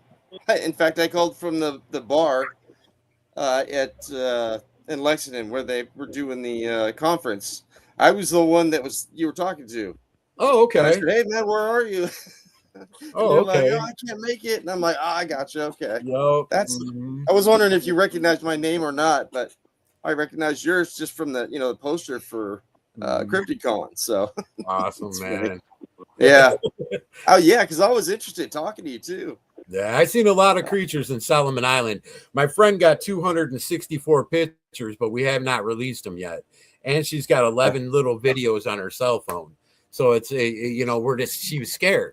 And I don't blame her. And now I'm to the point where I'm like, people are going to think it's AI anyway. They don't give a shit. Exactly. You know what I mean? It pretty much is. So what we're going to do is during that movie, everyone's going to introduce themselves. This is Daryl Denton, you know, This is what he's been through. This is Ron. This is what he's been through. This is Ethan. This is what he's been through. And then I'm going to show the pictures and the videos. So people will go, you know what I mean? And they'll see it there and get shocked, and the world will see it. So it's if that doesn't get funding right there, then so I have that to show to the funder as well. You know what I mean? Yeah. And it's just trying to find a funder that'll cover these guys' equipment they need and stuff, and that's it. Well, you should try the Kickstarter. I've heard a lot of good people about that. In fact, that's part of what me and Paul are trying to do to get money to go back in. But next year we're going to do the LBL too. So if any of you guys want to go, I'm trying to get Larry there. So I didn't talk Lori into going. So Daniel, I'm so good at Google Earth. I worked for the FBI on 2 cases on Google Earth. Oh yeah. This is how good I am on Google Earth. I can find any creatures anywhere on Google Earth. You just give me a location to look in, and I'll look for you, and then let me know, and that way you know where you're going. Yeah, you know what I mean. I'll take you to it. So now, Ethan, you were talking about the pyramids. Are those the ones in Tennessee? They're pyramid. I can't tell the location where they're at. Yeah, but they're out there. Because we just don't want the military to be there, to greet us. Yeah. But there's probably I want to say over 60 of them. Some of them are 200 feet. Some of them are 150 feet. Some of them have creatures building them. Let me see. I might be able to pull a couple up to show you. Have you heard of Brian Jeffrey? He's out there in East Tennessee, and he's the one that's actually been going out and looking at the pyramids. out there Okay. in God, I guess it's Great Smoky Mountains, I think. Okay. That Yeah, was, this ain't he there. said there was 6 or 7 of them out there. Did he go But to most them of to them are take below pictures like and stuff, dirt or line. did he make it out to him? He's Black Mass Paranormal. Okay. And I've tried to talk to him a couple of times, and I never get anything back from him. So I mentioned it to Tony Merkel to see if he would have him talk to me. But Tony's got a lot going on too with his wife and Hold all. on there, Ethan. Hold on. There you go. I don't know if you Oh, can wow. see it good. Oh, is that it? That's one of them I circled. Now I'm going to Is show that you a one face that's not or- circled. I'm going to Is show that you a one face that's not circled. or a pyramid? They're real tall. These guys are real tall pyramids, man. Oh, okay. I don't know if you can see it or not. No, not on that one. Okay. Oh, okay. You can see the design in the pyramid. It's got line designs right here. It works Yeah. its way up. Yeah. I don't know if you can see it. Yeah. Oh, gotcha. Okay. Oh, that makes more sense. Yeah. Can you see it Yeah, now? because Brian's been out there and he's like, oh, well, there's a pyramid down here, and Yeah, there's I'm hundreds thinking, of how them. did we And miss that? some of them are totally different looking than the other ones. Some of them look Yeah. like they are almost like they, instead of the straight line pyramid, they're, the triangle whatever pyramid, they actually look like monolith. they look like a sculpture pyramid. Yeah. I'm gonna try to find one right now to show you again. Yeah. Here's Oh, so one. we did lose Tanya? Yeah. she- No. Her phone died. Oh, Yeah, the power went. So she messaged me. That's why she sent me the photo, and she messaged. But yeah, her phone went. Bless her. She's a lovely lady. oh, okay. That one I can see. Yeah.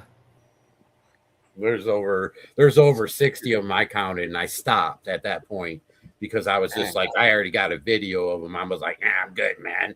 You know what I mean? I've got a few of your photos that you sent over, Ethan. What I'm going to do, I'm going to process them a little bit, and I'm going to stick them onto this video, okay, on the description with a link.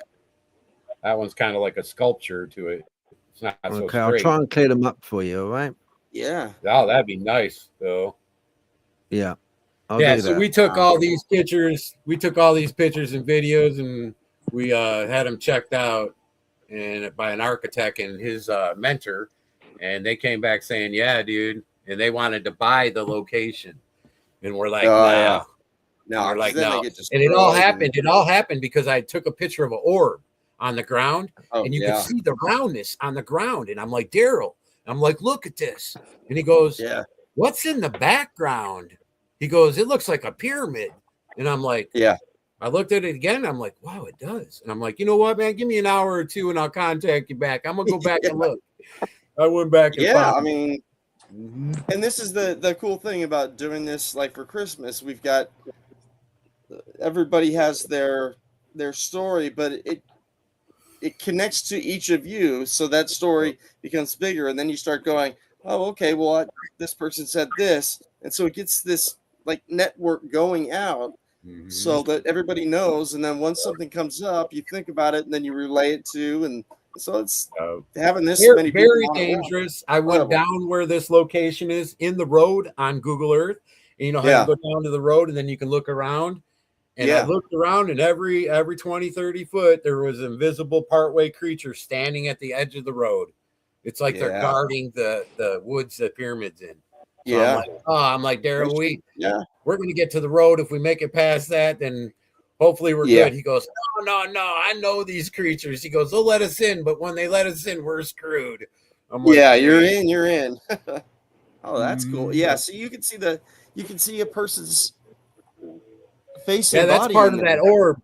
Yeah, that's part of that orb. That was the purplish blue orb on the one side, and the other one was on the other. Yeah. Well, have you heard Daryl say that story about where the blue and purple orb, they came down and it stopped right in front of them and became a possum? Yeah. That was in the LBL too. Yep. Yeah. Daryl's got some great stories. Yeah, that really shit does. happened to me. I was like, oh man, I told Daryl, and Daryl's like, oh, they're on to you. I'm like, Yeah. great. I was waiting for shit to happen for the next 48 hours and nothing happened. Exactly. I made it through that, and I was like, okay, you know, Yeah. eyes burned real bad from day. They still burn on and off from it from that night. It's almost like welding with their eyes, you know, and just looking and shit. You get that burn, kind of welder burn. Yeah, irritation. Yeah. Yeah. Ugh. Yeah. It's got bad, man. It's got so bad to where, you know, and then all of a sudden it got super bad where we were seeing them outside the house, and then the next thing you know, it snowed, and we got like 2 feet, 3 feet of snow, and everything mellowed out. So I don't know if it, you know, you got to think now, a battery, if you put a battery in snow, what happens? It dies. Or that, or So it's a higher energy, maybe it mellows not out in as the winter because it can't be so there, you know what I mean? Yeah, it's not we as had interactions in conductive. the house, with things walking through the house, you know, looking like shadows and stuff. But other than that, it went from full blown popping out of the trees in my yard and taking pictures of them doing that to snow mellow. I'm like, oh man. So I'm like, what about you, Larry? We haven't heard from you. I want to just mention a few people in the comments. Thank you very much for commenting. I do appreciate that. Sasquatch Sister, Ready Steady Retro.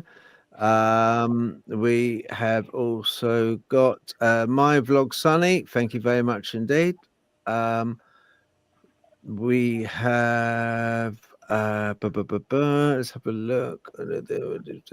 Keith Ashton. Keith, thank you, mate. Appreciated everybody's time and watching this. Really do appreciate it. Yeah, we've had an awful, my word, yeah, a lot. The comments have been so busy, guys. Seriously, thank you. Merry Christmas to everyone. Kate, thank you. You know, and the moderators, thank you very much for doing all you do. Roxy B, thank you very much for doing all you do. As well, really do appreciate it. The channel would really suffer if we didn't have you guys. Also, KH76E56H4.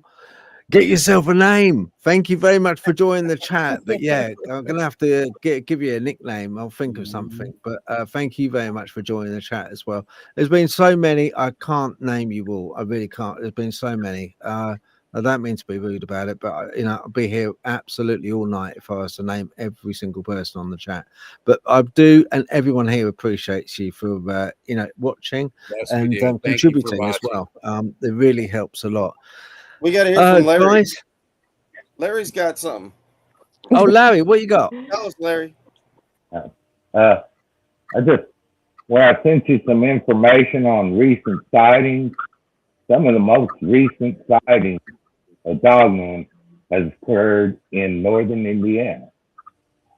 Brown County, a woman and her 12-year-old child seen 3 of them in a graveyard. Wow. And then another place, probably about 30 miles from there, in Washington County, a group of guys out hunting seen 4. So they're definitely running. Yeah, that's true, Larry. They definitely run in packs because I've seen every time I see them, I don't just see one by itself. I see a quantity, a group. You know, some I can't even count. It just keeps going. I can see them all the way back into the woods. And well, Spain is another one. Brazil. So I know 2 of them. for a fact that these things they run in packs. There's God, I wrote down a list that there were 5 or 6 countries where it's doubled and tripled the amount they've seen in the past year. So it's worldwide, and it's got prevalent. I'm really good at Google Earth, like I told you, and I can go on Google Earth and I can see these creatures. And so if you say, hey Ethan, can you go check out Medicine Bow Park? I'll go check it out. I'll find thousands of them. I'm talking thousands of them, not just 1 or 2, and I find them all together. So they're grouping together. not only that is that I went back in time, like on your laptop, you can go back 2 years, a year, 3 years on Google Earth. I went back and I checked the same locations, and they were not like that. They are like this year, they multiplied majorly, so much that I started to wonder and think, why is this going on? And then I thought, okay, do you remember when New Jersey and all those places started claiming they had all these flying orbs around? And they were like, oh, they're as big as school buses. They're not a damn thing. They're as big as a school bus, the people were saying. And they were coming in everywhere. So I was noticing, I went on YouTube and I was looking at these channels where they were showing security cameras that were facing the ocean. And you could see them flying out of the ocean everywhere, man. I mean, just if I would have sat there for 2 hours, there would have been hundreds and hundreds of them coming out. So now I notice this. I've seen one orb come down, a red orb, 2 orbs, and one shot laser lights out. Boom, boom. And when it did, it was letting creatures out everywhere. And that was the orb I showed you with the creature in the middle. It was letting them out everywhere in the other pictures that I have of it. And it must have let out 60, 70, 80 creatures right in there in that time being. Who knows what 24 hours would have brought? That could have brought millions. Or they could have dispersed from there. Yeah, and if you ever seen, like, they show an orb in the sky or a UFO, and then they'll show hundreds of them come out of one. Yeah. Oh, have you ever seen that? There you go. Crazy. So it's the same thing. Who knows what can fit in there? These creatures don't have a size limit. So there could be a whole there could be billions of them inside one ball, and it comes down and lets them out in all different states. You know, so I thought, shit, because I've been trying to figure out why and what. So I figured, you know, maybe that was what happened. Maybe them orbs came up and maybe they dropped creatures all over in different states. And President Trump was like, oh, I don't know. Something strange is going on. That's what he did say on TV. Something strange is going on. What's that? Because we can't buy drones that are big as school buses, man.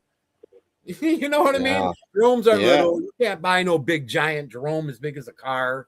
You know, so it's there's some reason. But with those two things that I checked out with Google Earth, going back in time and finding out that this year is the main boom of it all, I'm like, oh my God, is that what happened?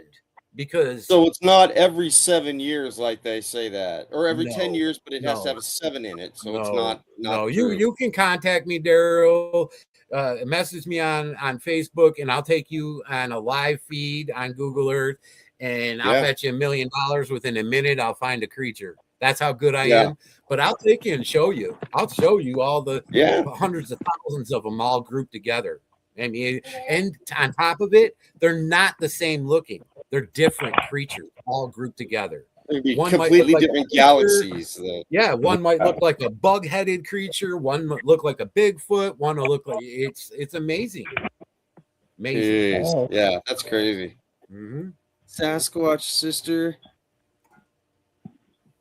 Yeah, look forward to what 2026 has for a fantastic channel and community. Oh, that's lovely. Thank you very much.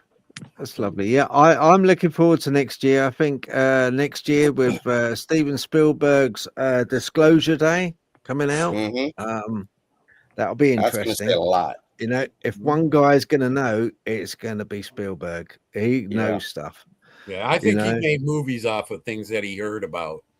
Yeah, I'm sure. I really I think there's a couple movies out there that people. I believe that the movie The Thing. I believe that is a movie of something that really happened, because by McMurdo Base, I found a UFO a couple years ago, and it was sitting there with tanks next to it, and then they finally moved it. So I'm like, pretty funny. And then, you know, these invisible creatures that look like Predator, you know, it's like Schwarzenegger Predator. And there's been reports of it. You know, Mick McIntyre's wife reported she's seen something. I mean, that's what's going on. So I believe these guys that got a lot of money They get a down low because they know a rich person that knows what's up, and they get a down low, and then they make a movie, but they can't make it like it. They got to make it similar because they can't tell because that's Otherwise, the dangerous. government will pop it off and Yeah, won't kill allow them. any of it. It's dangerous. Yeah. Yeah, that too. I believe that is really a fact. And when I was in Salem Island, there's an ancient wall there. I seen it. I got pictures of it, and they claimed that the 24-foot giant humanoids they offer up a sacrifice to one of the big giants that are 60 and 50 feet. And I have pictures of the creature at the wall with them holding a skull up to them, because they hold skulls up to the creatures there in a respect. Really? Yes, in a respect they do. And they in on top of it, this wall, it reminds me of King Kong. Really? It's a big ancient wall with skulls around it, and you're giving somebody to the creature. They're not marrying them, but this is a tribal member that told me, and they're giving them to him so that creature can take it and kill it, whatever he wants to do. Just leave us alone. And that's what they do. And it's amazing. Wow. It's amazing the creature doesn't come up and bust the damn wall, because he could. If you look at I'm sure. him, you can tell. And he actually comes up, and they respect him, and they give him one of their offering. And they usually, the tribal member told me, they give a sickling. So somebody that's sick, they give up to, an offering to the guy, to the creature. It's amazing. I got pictures of this shit. Crazy. It's amazing, guys. I'm sorry. I'm gonna have to call it a wrap on this. It's it's nearly 4 hours, man. It's nearly 4 hours. Yeah. Okay. Listen, I want to thank you all. All right, and have a very merry Christmas to you and your family. Okay, Same to and all of people you. watching at home. Too. Thank you very much. I do appreciate your time, and Merry Christmas to everyone at home. Larry and I are starting podcasting again in 2026. Oh, good. So Larry's going to be my co-captain or co-sponsor, or no, actually we do have a sponsor though too. Nice. We end up getting a sponsor. So it's Rustic, and they come up with the guy makes them and has sent me a whole bunch of them. So Larry and I are going to choose somebody to get some of these metal work done that's got all, Dogman and Bigfoot and stuff like that. Yeah. Cool. Yep. Yeah, I know that Rustic, that guy. Yeah, that does the yeah. Rustic things. Yeah. Oh, it's all the incredible. signs, and he cuts them all out, and he's got the Bigfoot. And he's got Mothman. I love the Mothman one. No, Oh, he just did one for me that was the Mothman, and then it was also the Fresno Nightcrawlers too. Yeah. So, but he gave me like $3,000 worth of stuff to give to the Wrangler, just because he's likes what we're doing and whatnot. So nice. Me and Larry, He's very talented, very, very talented guy. He is. I love his stuff. I really do love his stuff. Good luck to you, Ethan, with this documentary. With Martin, with Ron, let them know. I will always help all I can. Nice. I'd love to have you all on, just so we can have a chat. Okay. Give them the message. I'll tell them too. Yeah. I'll do that for sure. Good luck with the podcast as well, Larry. And Daniel, good luck with that podcast. Get a hold of them and let them know. Yeah, I'll let them know. On Phil's show. Daniel can get them. I bet you. You can get Daryl Denton and everybody together, and I'm game. Cool. You don't have to tell me, but just get Daryl. Yeah, let's get. That'd be cool. Do the same thing here with me and Larry on the other side. Yeah, and that way we can all kind of group together and we throw our stories in together, and we can all keep an eye out and put us across to the next be up people. For that. Yeah, definitely be up for that. Yeah. I'd love fun. That. It was blast. Yeah, it sounds great. It sounds really good. All right. Well, all I get to do is stay guys, well. Happy Christmas. Thank you very much for your time. I appreciate it. Merry Christmas, you guys. Appreciate it. Thank you. Have a good one, guys. Thanks. Okay. Right then.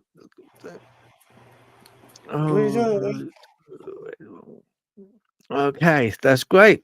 All right, Natalie. Good. That was our longest one yet. I Brilliant, think I lovely was guys. just starting to think I should have bought snacks. It's like, I believe it's been nearly 4 hours. Yeah. Maybe we should have had intermission. Do you think we should have had intermission? Maybe a quick sandwich break, a crisp break. But that was just so cool. Yeah, Those I can't guys are believe just like that. they're just like a wealth of knowledge and experience. You know, they really Yeah, have. there's plenty of information there, isn't there? Yeah, it's like information overload, isn't it? Almost, yeah. You're brilliant, though. Absolutely brilliant. Loved it. Well, Natalie, thank you very much indeed. And we'll do it all. Yes, we're doing it all again on Sunday. We've got a very special show, haven't we? Yeah. Oh, where are you? Hang on. That's it now. That's that's it. That's a little gentle hint. That one. Yeah, I was going to say, I think that's tech saying it's time. It's nearly midnight. It's time to get in bed. You take care, all right? And I'll speak to you on Sunday. Yeah, we'll do it all again on Sunday. All right, everyone, tune in Sunday, 8 o'clock. It's going to be a paranormal spectacular. Ghosties. And bring your snacks on Sunday, just in case. Bring your snacks, I think, as well. Thank you. Okay. Right then.